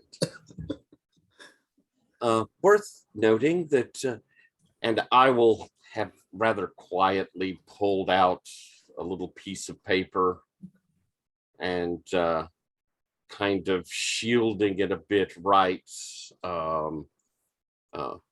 We are being observed as I natter on about something in the place. Invisible birds, she can see through them like I can.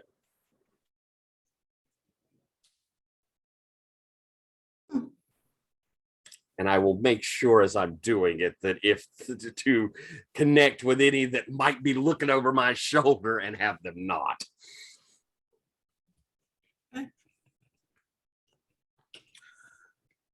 For this, I think I would like to make some, like, you said there were these rattan mats.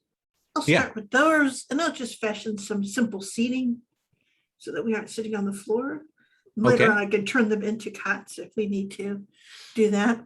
And I probably will pull some of the stuff out of my bag, and I will make things like an ornate, hourglass with, the sand. And some other things like that in case we need more to get through. And let's see here. Yeah, I'll just kind of fuss through all the different things that I've seen in different places and see what I can kind of. Yeah, you could absolutely get whip together some things for yourself to make this less. I mean, it's clearly designed to be a very uncomfortable waiting area. Mhm. Yeah, that it takes no. I mean, I even have some materials to start with. So Yeah. I will turn the mats into comfortable seating, as I said. Or Debbie, what are you up to here? I'm going to leave the room. Okay. I'm going to go look for a library. Okay. You will walk out. There are definitely guards around patrolling the place. And you're just going to walk? Yeah. Or Debbie knows that Evedra knows how to look like you belong somewhere. So Okay. he's going to channel his inner Evedra. Yes. So are you doing a particular gift to do this? It didn't even occur to me that I would need a gift. I guess. Given that there are guards here, yes, a gift would probably be, and you are an absolute foreigner. What about a miracle? Or I guess what are my gifts?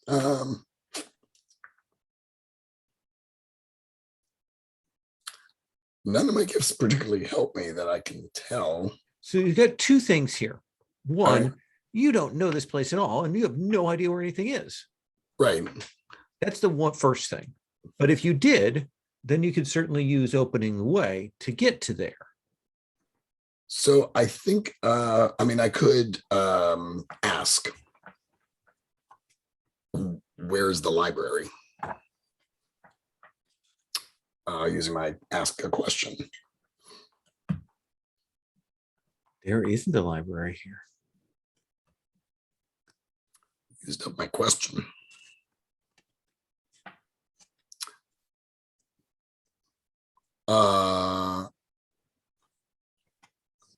Can I think I want to know.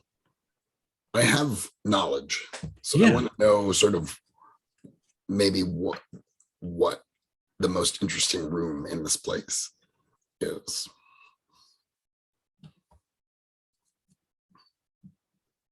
Okay. Oh, shucks. There's not a night road there, is there? So what is the gift that you're using for this? Um, Or is this a miracle? well, if I already used my question, get an answer to any question, Right? then I will just use a miracle.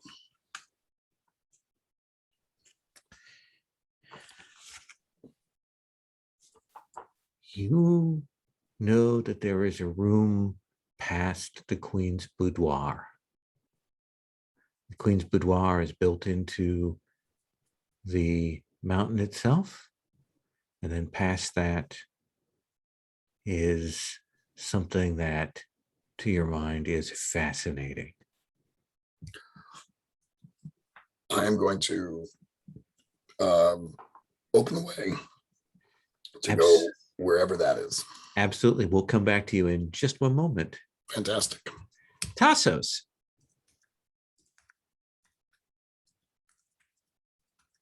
I think Tassos is going to go sort of join Threadless on the floor where they're working on various crafting projects.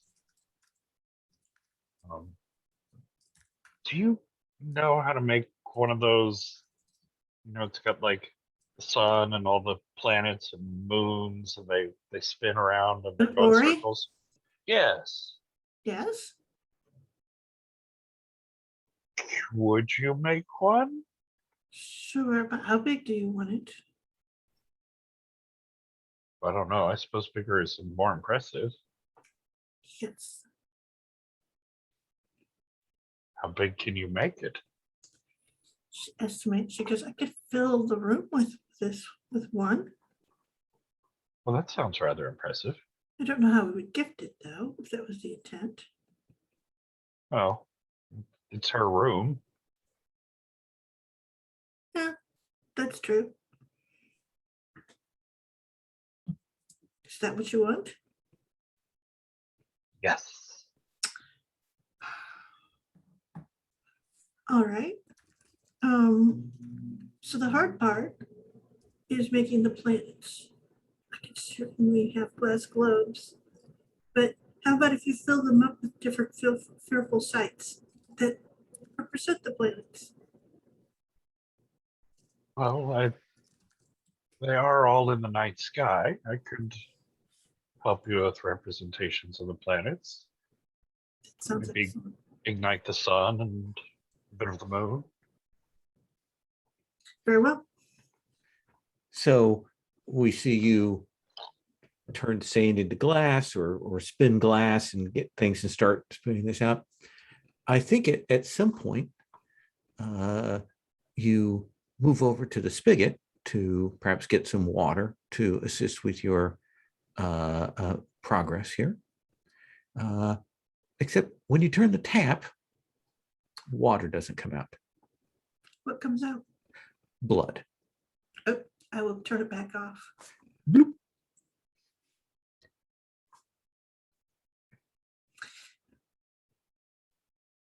Yikes. Threadless, did you stab the sink? I did not. But apparently they have hot and cold blood running. So there you go. The finest plumbing I have ever seen.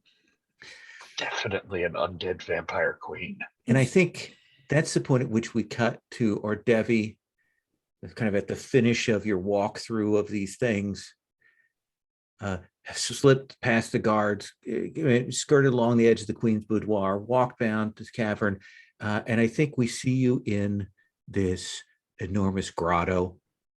And I think we see that lake of blood that's there with the sort of stabbing down, almost phallic thing from the ceiling, sort of dripping onto it, and just blood everywhere. You'll see that there are, along the edges of the lake, there are weapons dipped in the edge of it, drinking, and yeah, that's what we're going to take 5.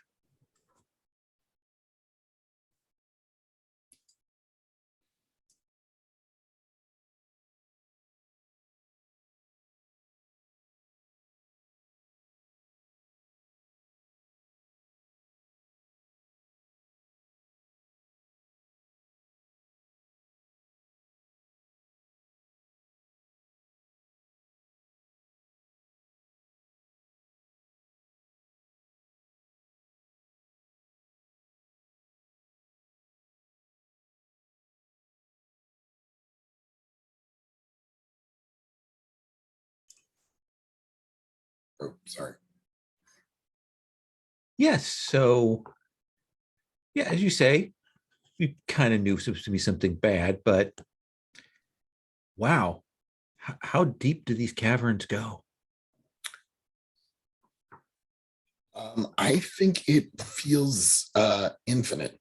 Like it just feels like it will just keep going deeper and deeper into the mountain. See, the thing that gets you is that the it's not like a still lake. Right. Like it has like a little bit of the wave of a lake, like kind of laps up on the shore a little. The to quote the description of the thing, the blades are almost like deer tongues lapping up at the edge of this. And there's kind of a feel of kind of like a pulsing, like a heartbeat here to this place. I mean, literally my first thought is I wish Tassos were here. Just feel like I'm not the right person to appreciate this scene. You mean the god of the sun is not the right person for the Yes. for the blood grotto? Yeah, it's just not my scene. Yeah. Are there guards here that I'm You've made the way past the guards. There are no guards in here, but there are certainly guards at outside the Queen's boudoir, and the there definitely were figures in the boudoir itself, and yeah. Are there any are there any people here?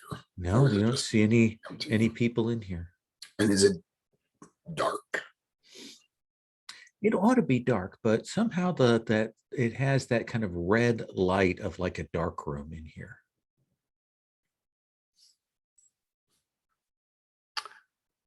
I think I want to go to examine some of the weapons. Okay. I think as you go over, like once again, you kind of look with your vision, and these are all magic weapons. Right. And I think you can tell they're not good weapons. They're all hungry weapons. They're all magic weapons that are bad, that want to kill, that want to drink, that want to hurt, that want to harm. Surely the decrepit king's sword was one of these. Yes. Can I make that connection? You don't, yeah. I don't see it here. He has probably not handed that over. But this does seem to quell the weapon's thirst. Oh, I see. It's not empowering them. It's not strengthening them. It is keeping them quiescent. Oh. That's disgusting. I say that out loud.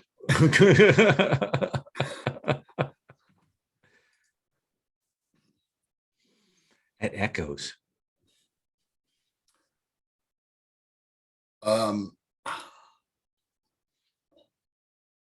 I wish I had a way of communicating with my friends.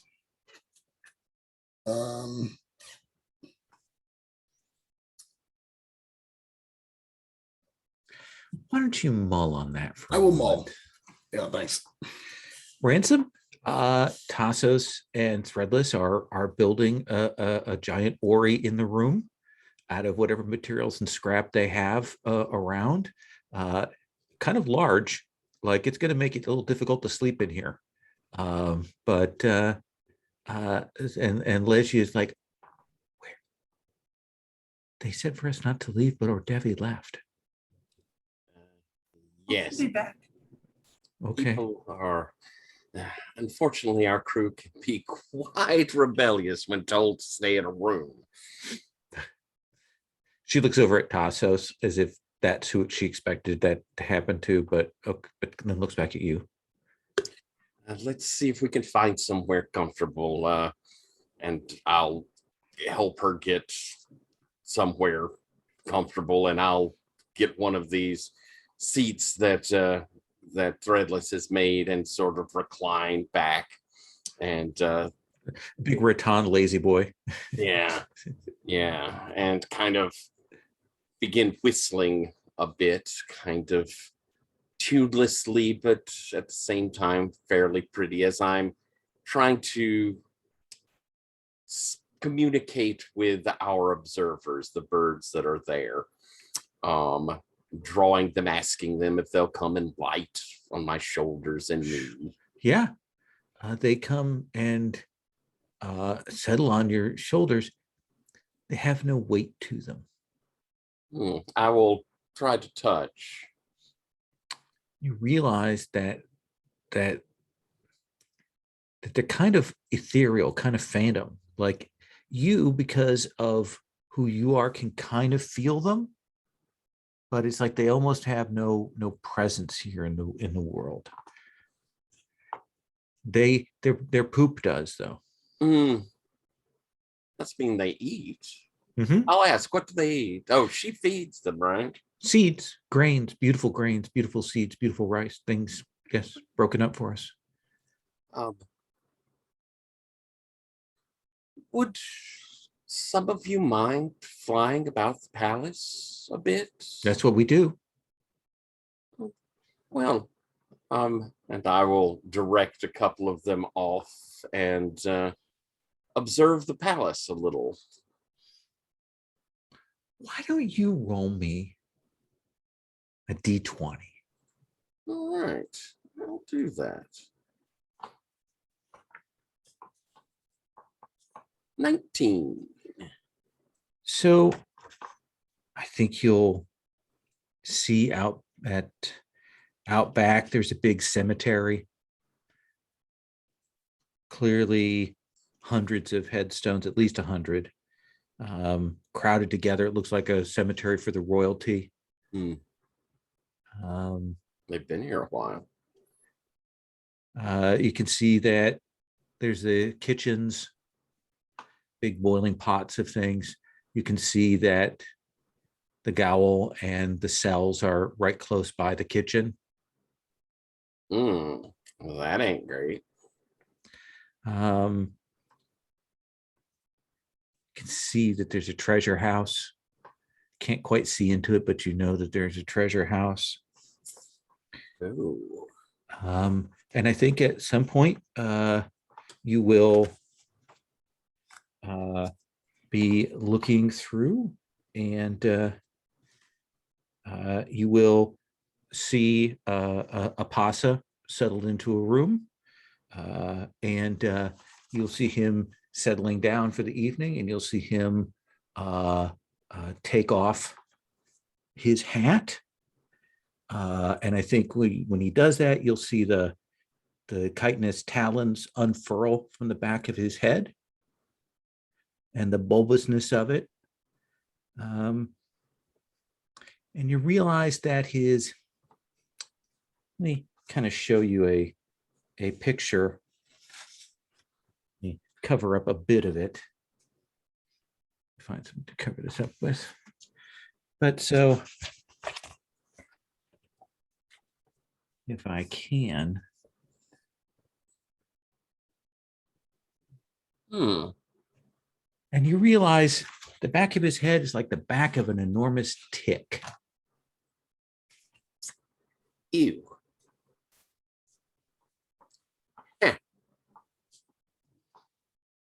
Birds and insects. And then you kind of realize all the princes and princesses you've seen have had those massive turbans and those big hats. And most of the time they've tried to keep their faces towards you and not show you the back of their heads. Huh.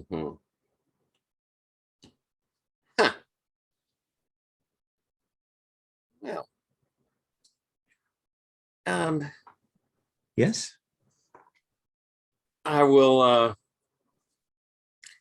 move over to Threadless and Tassos and motion Leisure over and you, my little friends, if you don't mind, be out and about for a moment. It would appear that our princelings are hybrid tick people. Oh, there's the shark one that you saw, right? Tassos? Wait, he was definitely a shark man. Man shark? Perhaps they're all hybrids of different sorts. The one I It's just still saw. like the children though, right? That What? kind of like the children with the seeds. I haven't felt that yet, but So there's Mhm. something else. Now, this one was distinctly tickish, which does sort of play into our blood issue. Are you positive, my friend, that there was an element of a shark? well, it may have been very fancy dental work. Sharpened teeth, shark's teeth. Oh, yes. Could be that they're all predators of various sorts. Can I make a suggestion? It suggests to me that there's a lot of magic here that the way that the magic continues is by eating a thing, right? Mm, You know, like those rattan things at the beginning where you put a fruit on them and at the end the fruit rotted and then you had to eat it and then you could make another one of them. yes. So I wonder if essentially what this is that they have a sort of magic that's been granted to them that comes of something that they have eaten. I don't know. Our old friend was also a bit of an eater, wasn't he? Yes, he ate children with magic, but again, that's why I asked Tassos if this stuff felt like those seeds. Our queen eats the droppings of the birds to keep them in control. I'm guessing keep them in control. If I could see one of them asleep, maybe I could tell better. Well, I could try to get you there. I think Tassos is sort of half distracted as each planet and thing has gone up in the orrery, he's gone to, I don't want to like do a miracle to sort of ignite them into realistic images of the planets, and the moons especially are just like glittering and shining, but now they're standing in the center and they keep trying to ignite the sun, and the best they can manage is like this pale white blue sort of starlight, just standing there staring at it. I wish our Devi were here. He'd be good at this. We Or can wait for him. Devi. Let me cut to you.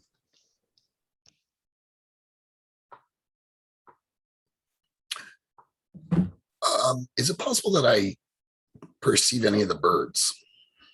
No, they don't come down here. Okay. There's a giant column hanging down. Yes. Yes. Is it producing or collecting? Or is it hard to tell? It does seem like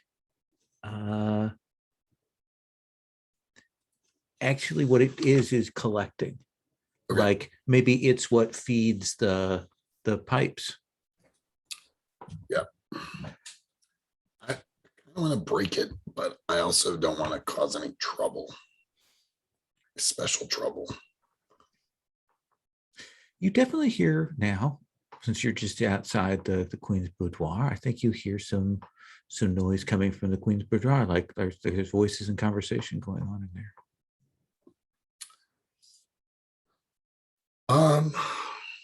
I'm going to get as close as I can and listen to what's going on in the Queen's bedroom. And I think you will hear, you told us to awaken you if anything like this came.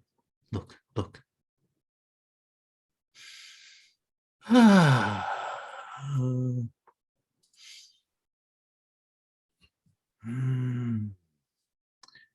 Did they have on masks? No. Oh, then there's something else. Who brought them? Apasa brought them. Apasa said they wanted to meet with you at night. It's very odd.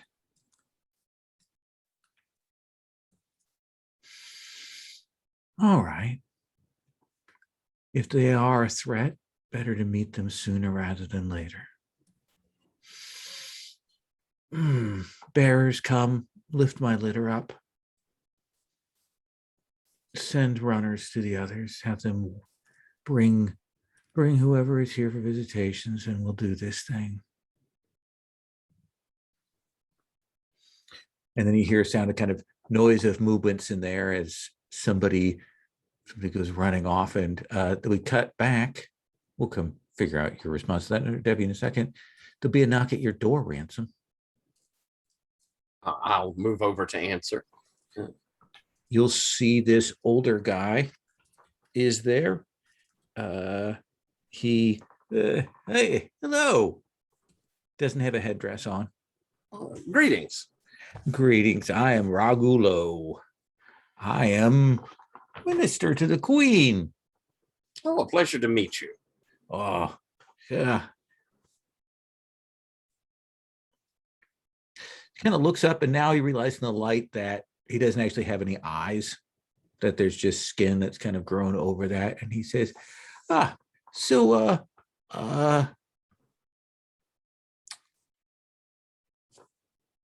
you're very lucky. I've been told that. Yes. The Queen is tickled by your offering, and so wants you and your companions to come to the visitation chamber so that she might speak with you. Oh, marvelous. That is wonderful news. So please gather yourselves together, and whatever gifts you might have to grant to Her Highness. And I will have someone back here in a few minutes to lead you there. I'm afraid some of our gifts may be slightly too large to fit through the door. How did you get them in? Would you believe This magic? is this a Pegacorn thing? I heard that there was a. Yes, it is Some sort of definitely magic. deep into the Pegacorn magic. You've created a sorceress thing then. Well, is it this planetary thing you've got here? Yes, it's this fabulous and giant orrery. Well, I will describe it to her, or you can do so, and I can confirm and nod along. Very good at nodding along and go, yes, it is exactly what they described, and it was very striking. And just for preview's sake, how would you describe this? I would describe it as a multifaceted display of planets with amazing illuminations that have the spark of spirit and nightmare to them. Huh. I am a sorcerer. That's a fairly good description. It's not terrible. There's no need. Now you're just making yourself look silly. I have to go finish the sun. Seriously. You'll excuse me. I will. Well, gather yourselves to get. I was told there were 5 of you. One is indisposed at the moment. I see. Well, local cuisine. Perhaps once he is or she has finished their ablutions, they will be readied. Of course. I will have someone to fetch you in just a few minutes. And he will depart. All right. let's go back to Ordevi and then we'll come back to you. Can I sneak out? Do you want to commit another effort for the scene? Oh yeah. Tell me what that looks like. Now I want you again to describe what moving through this complicated palace with now that's kind of being woken up and things are kind of getting in area. How is it that we see you get past and get back to the room? Entirely in my mind, I feel like I'm just walking normally and being really careful about looking like I belong there. And so I'm sort of convinced myself that just my demeanor of self-importance is what carries me along. But I think what actually happens is that the power of the sun creates kind of reflective surfaces on my skin that let me kind of just make it seem like nothing is there. And so the security ignores me, or the power of the sun also lets me kind of press through shields and things like that, any kind of magical shields. So I imagine when the advisor is stepping out to go and get you, that Ordevi, you are stepping into the room. Right. I'm right there. I'm like, wow, that was rude. He didn't say anything. Could you, we have a sun, but it isn't quite sun-like enough. Tassos, do you think that would be okay? You've got the night part. Yeah, just don't touch any of the moons. They're perfect, obviously. I can't quite brighten this one up enough.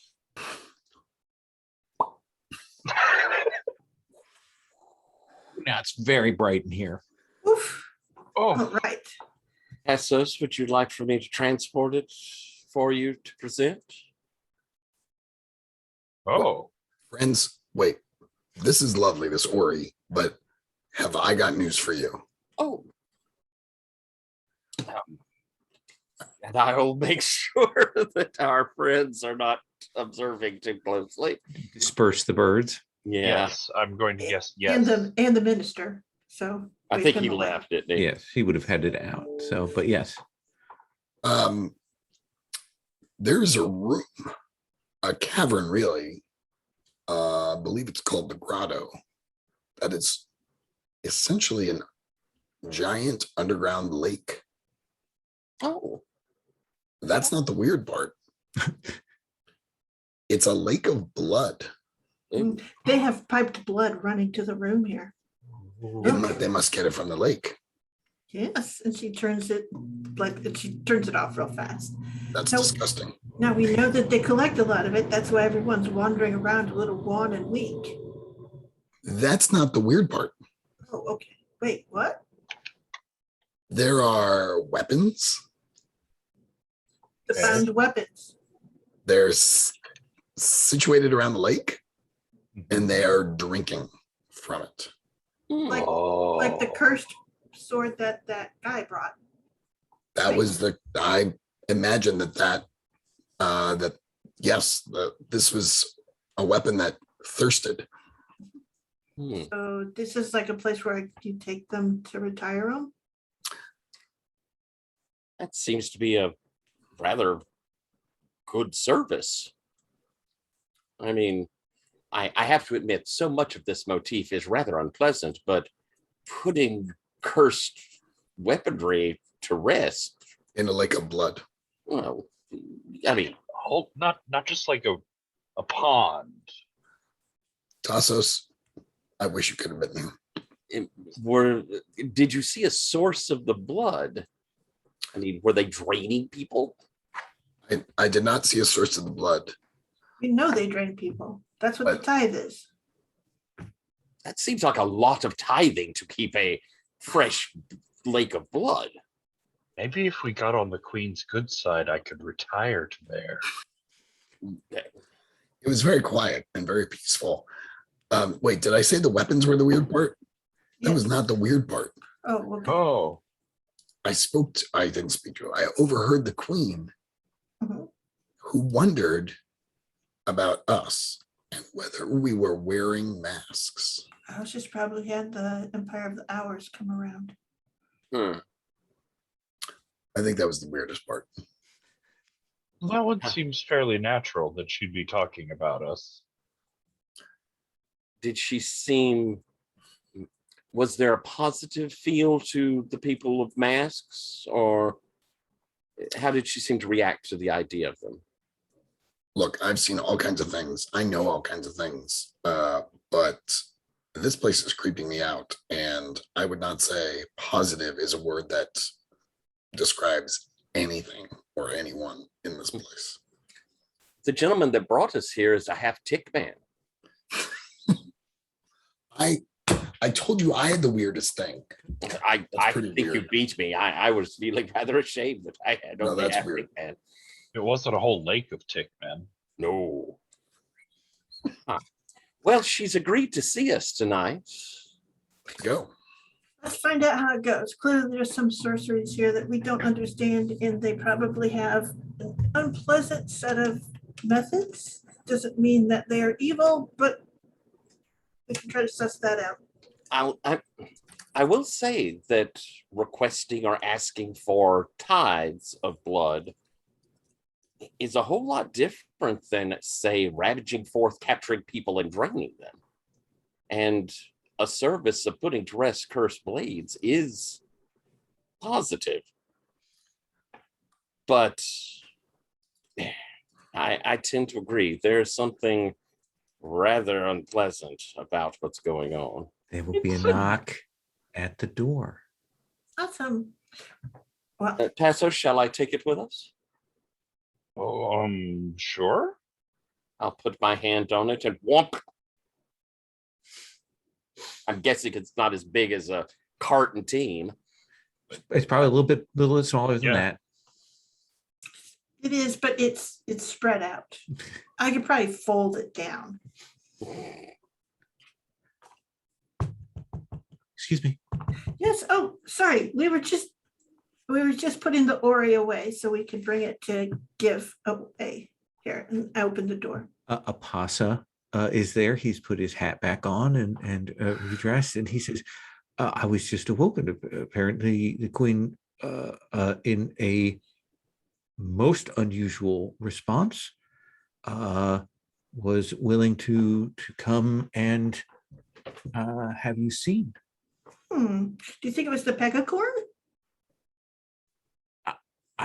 But perhaps I certainly I'll told give this. Tassos a big thumbs up. Well, if you would come with me, if you have anything that you're going to gift, there'll be a time for that, so on.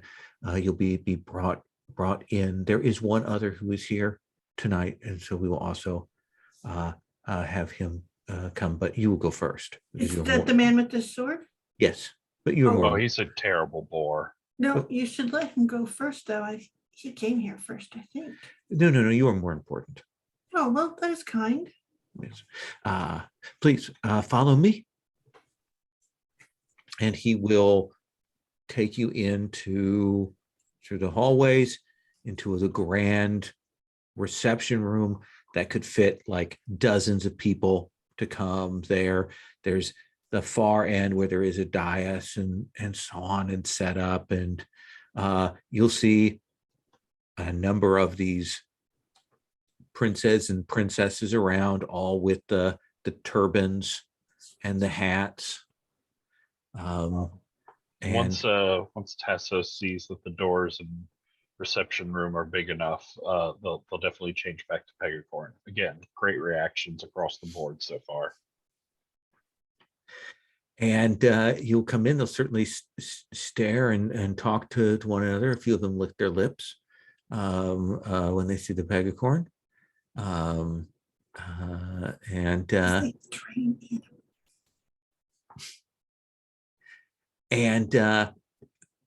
Eventually, as well as sort of your friend, the king of Citra, comes in. He is sat at the back, and then you see the doors at the far end open and kind of and shutters kind of fold, and you will see this enormous divan with a rolled up pillows on it, and you see this woman, and she is sort of on her side, resting on an elbow with the pillows. She has an enormous wrapped cloth turban, much, much bigger than anyone else's you've seen here, kind of behind her. And there are bearers carrying this, so she must weigh several hundred pounds just by the weight of what these are people are carrying her. But she's rather slim. And you see some of the princesses come there. There's one of the princesses who looks older. And she's the only one that's armed, who kind of comes in and looks all of you over, looks at the bag of corn, and then goes and stands off to the side. And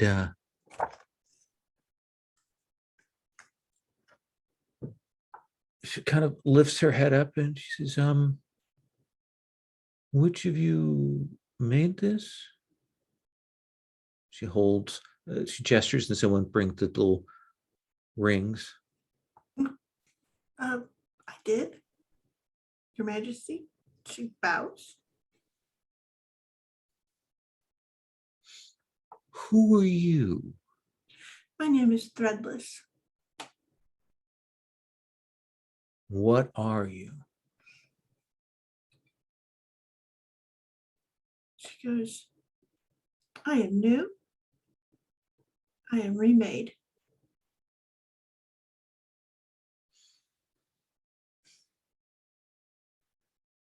And you, the button impaired. Who are you? I am Captain Ransom, the Raptor of the Waves. I have heard of you. I am honored. And you, the one whose presence makes me narrow my eyes a little. There. Bright one. I can turn that down. I am Ordevi Or Debbie. of Barshala. Are you here to kill me? Not even remotely. But you come from the Assassin's Library. Oh, yeah, we're rebranding. It used to be the Assassin's Library, but we four have overtaken the island, and we built a school there. You may want to send some of your nobles or other young folk. I mean, it would be good if, like, we didn't need to give out a scholarship or anything, but there's a school there. We're just getting started, and they could learn a lot. We have the whole Assassin's Library, which is the second greatest library in all the land. Well, I don't think my sons and daughters would find that locale amicable, but there are some very smart young men and women in the village. Yes, I will do that. I will send a boy and a girl, because I have heard of your school. The word of it is already spread here. One of the travelers came and spoke of it just a few weeks ago. It's great to know that our marketing efforts are working. But forgive me, I must move on. Oh, yes. I'll have my minister get the details with you. Young lady, who are you? Lysia? And are you an assassin? No.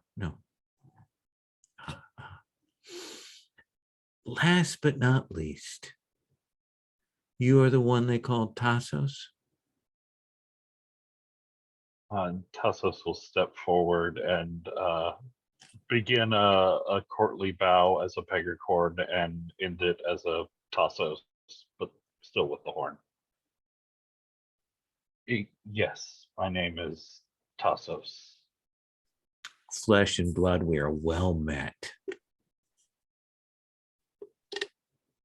Yes, well, mostly, I suppose.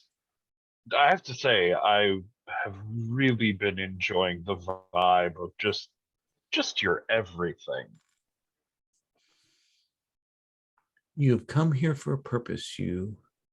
What is it you wish, Captain Ransom and company? We come with a gift first, Your Majesty, and I will womp and produce the Ori. Like everyone, they all kind of lean forward as the light kind of shifts and changes in the room, and it moves, and we get the nighttime of the moons and then the daytime of the sun. And she will say, that is a magnificent gift. And I don't know, I'll look over toward Debbie to see if he wants a musical number, or should we be front and center? I think I'm like, the time is not right. Read the room. And a one, It is- and a two. It is always the right time for a musical number, my friend. I've got a whole Prince Ali thing planned out. I think this is a tough crowd. It won't be for long. But Your Majesty, Yes. we have come seeking permission to journey to the temple.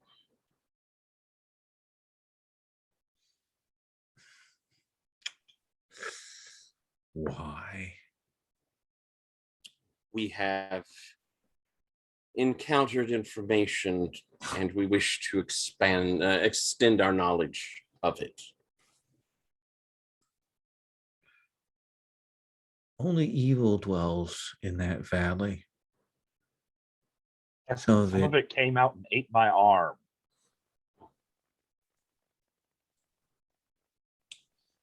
We wish to put an end to that evil.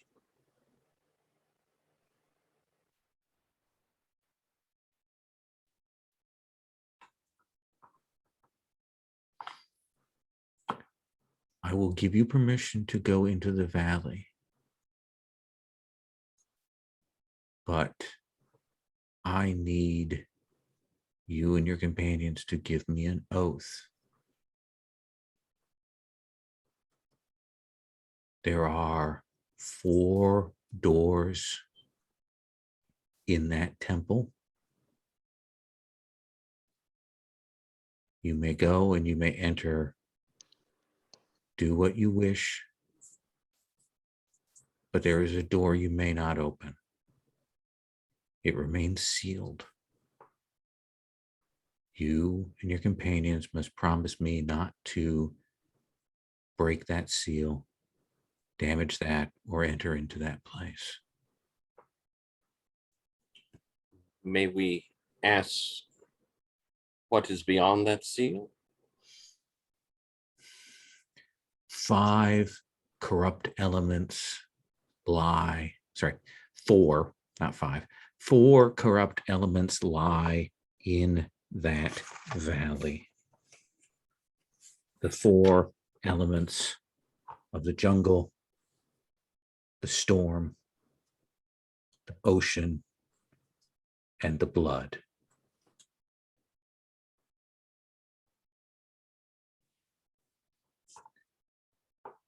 You may open all but the last of those.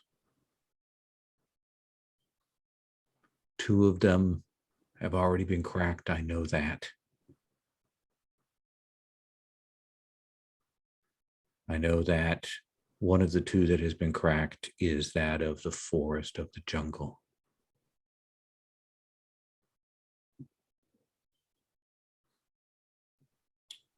Your Majesty, I've been told by your people that you defend them from the evil that lurks there. Why not? It is my country. Of course. It is my And- people. Why would I not defend them from it? Of course, and that is a worthy task, and greatly to your credit. I would presume that you, should this door remain sealed, it is your duty to keep it bound, It is it will not? remain bound. It will stay bound if you leave it as it is. I'll look across the other three, hoping without hope that they're willing to agree to not open the shiny candy-like red door. We're all like, totally. Will you make this oath with me? She says, and her words roll out with power.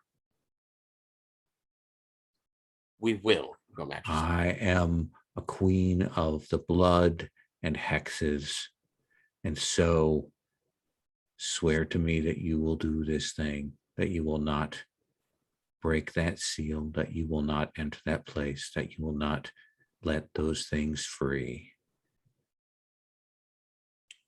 I would I so like, swear. I'm happy to make this oath, Queen. However, as a thought exercise, what if the evil that has been plaguing our lands, that promises to wreak havoc and destruction across all the earth, what if the evil that we seek is behind that door? Do we not have an obligation to pursue it and stamp it out? You wish me to answer that? I'm suggesting a hypothetical. There's a lovely hypothetical. Will you take the oath? I indicated that I would definitely take the oath. I Then want do to. so.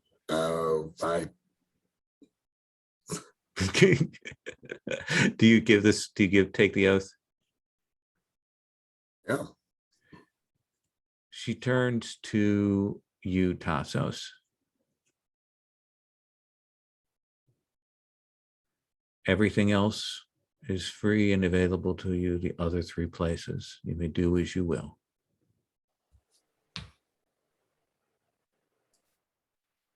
But what is in that last door? The corrupt elemental of blood. Sounds horrifying. Will you give me this oath?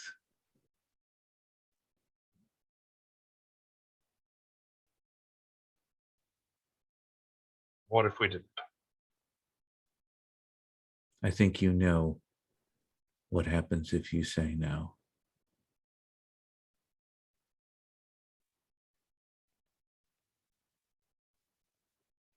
With the look of someone who is resisting what also seems like a very tempting option, because wouldn't that be fun? Yes. You may have my oath. And you, little one, she turns to Lesia. Oh yeah, absolutely, whatever. Not going to go in the blood room.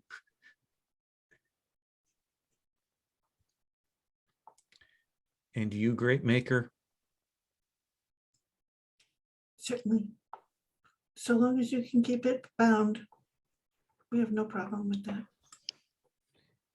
If it breaks, if it comes unbound, I will. And if you are able to put down the other evils, then I will call for you. That is more than agreeable. Is that enough for your hypothetical?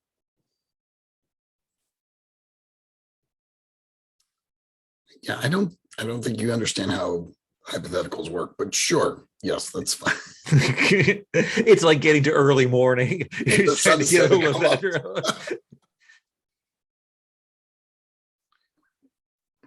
Should have done the dance number. Others have come through. Others have gone past without permission. It is better to go with permission.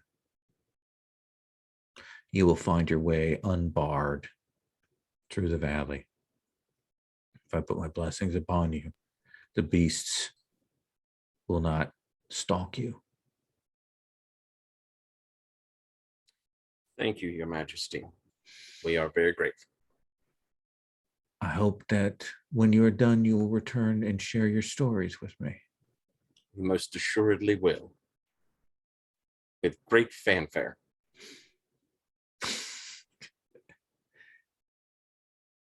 My minister will show you to the gate. And she clearly gestures like, we're going to do it now. Like, I don't care if it's 3 a.m. And he rises and he says, will you follow me? Yes. And they will head out. You kind of hear, and who is this other fool who came to before me? And the minister leads you out through the back of the house, and you begin trotting up towards that enormous gate. And that's where we're going to stop. 2 points, everybody.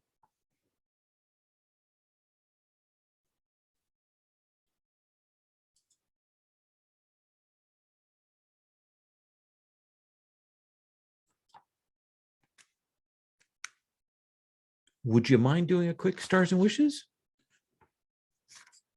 Okay.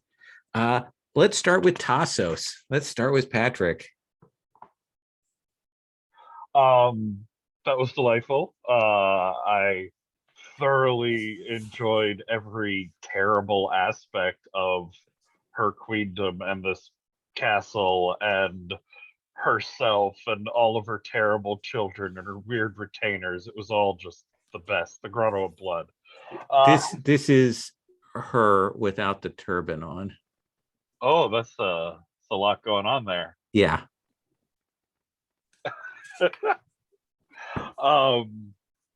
I also really enjoyed, like, I loved making the orrery and working together on that, but I also just adored the, like, pure wonderment that all of these princes and this queen treated like the little metal, like, turn trick thing that you get at, like, Cracker Barrel. That was just, It was harder than that. it was just like a great choice of a thing to go for, and I love how everyone reacted to it. And Tyler, I really liked your, like, friendship with and dealing with the little birds. They were a neat element to explore, and it was a great turn to, like, come in, discover that they're, like, the secret unstoppable spies of this magic vampire witch queen who can see into everywhere. And then Ransom has a nice conversation with them and she's like, go away now. And they do, because he's got a bird. Like, that was just a great bit. Wishes, I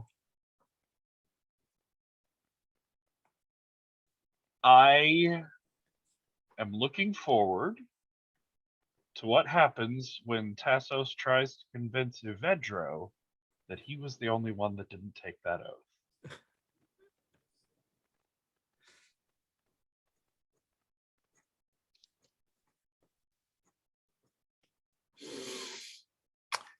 That is a whole metaphysical question. Certainly a wonderful attempt to break an oath from the witch queen, the goddess of hexes. Or Devi. I was said, this is great. It was a joy to play Or Devi. So thanks for setting it in the evening. I really just loved, we did a lot of character interaction today, and I just thought it was great. So I really appreciated that.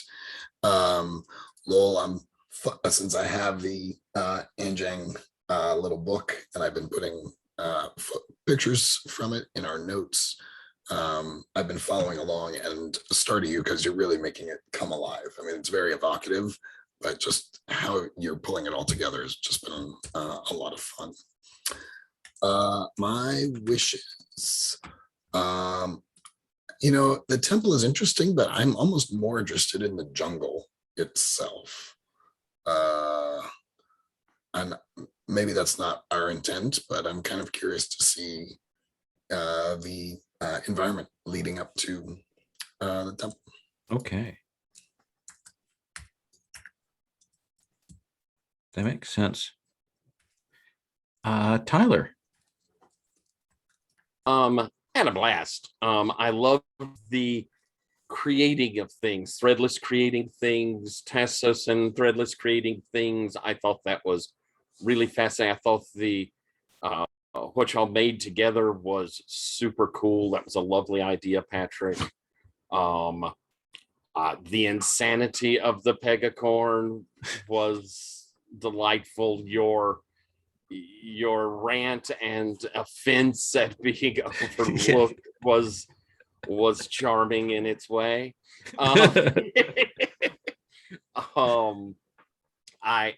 I thought the entire palace and everything we got to see was super creepy, but at the same time, I thought it was interesting to see that this was perhaps not an evil person. There are a lot of reasons to think this is not an evil person.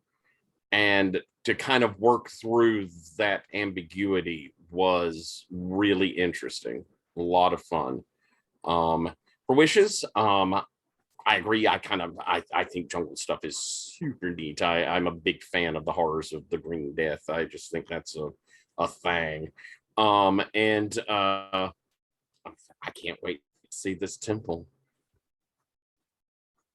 Awesome. And Sherry? I dug Tasso's rebellion against the great thing of we godlings being sort of on the down low about who we are. No, Tassos is out and proud apparently now. So there you go. That's okay. So, and I mean, he's always been spooky and a little bit more on the outside, but this was there and like clearly just so done with it. So that was kind of fun to play with. And I do think, or Debbie had some lovely moments as he went around town and found brought some of the pieces together, and the trip to the lake basin was fabulous. Both Dan and Lil, you both did a great job with all of that. And I do have to reiterate, Ransom and the Birds, excellent, super excellent. And I am looking forward to at some point getting to do a musical number. So that will be, we will try to time it for Debbie. So yeah, that's awesome. I'm looking forward to, I think the thing that I'm looking forward to is actually haven't fought too much that actually can give us that much of a tangle. We had that first fight when we were when there were little babies and it was just two of you against a big bad. But of course, when we went back later, when we're a few levels higher and all four of us, they folded like tissue paper because of course. So it's this whole thing of like, in some ways we're going back towards, we're going towards our first real threat to us in some ways now. So that'll be good as a group. So absolutely. It's gonna be fun. I'm looking forward to it. I had a good time tonight. I appreciate you letting me play through. It is a delight. Once again, these Thousand Island books have so much evocative stuff. The thing that Tyler spoke about the sort of ambiguity of things is so good in all of these things. That they are. There's a read on this that makes these people really horrible, and they are horrible. They are horrible. But then there's so much about what they're doing to bind horrible weapons and protect their people and things like that. It's really interesting, and so it's really fun to explore those a very unusual approach to culture building. So Again, yeah, if you watch to this far, look up Thousand Islands by Zedek Siu. The whole series is great. So I'll say that. I'm going to stop the recording.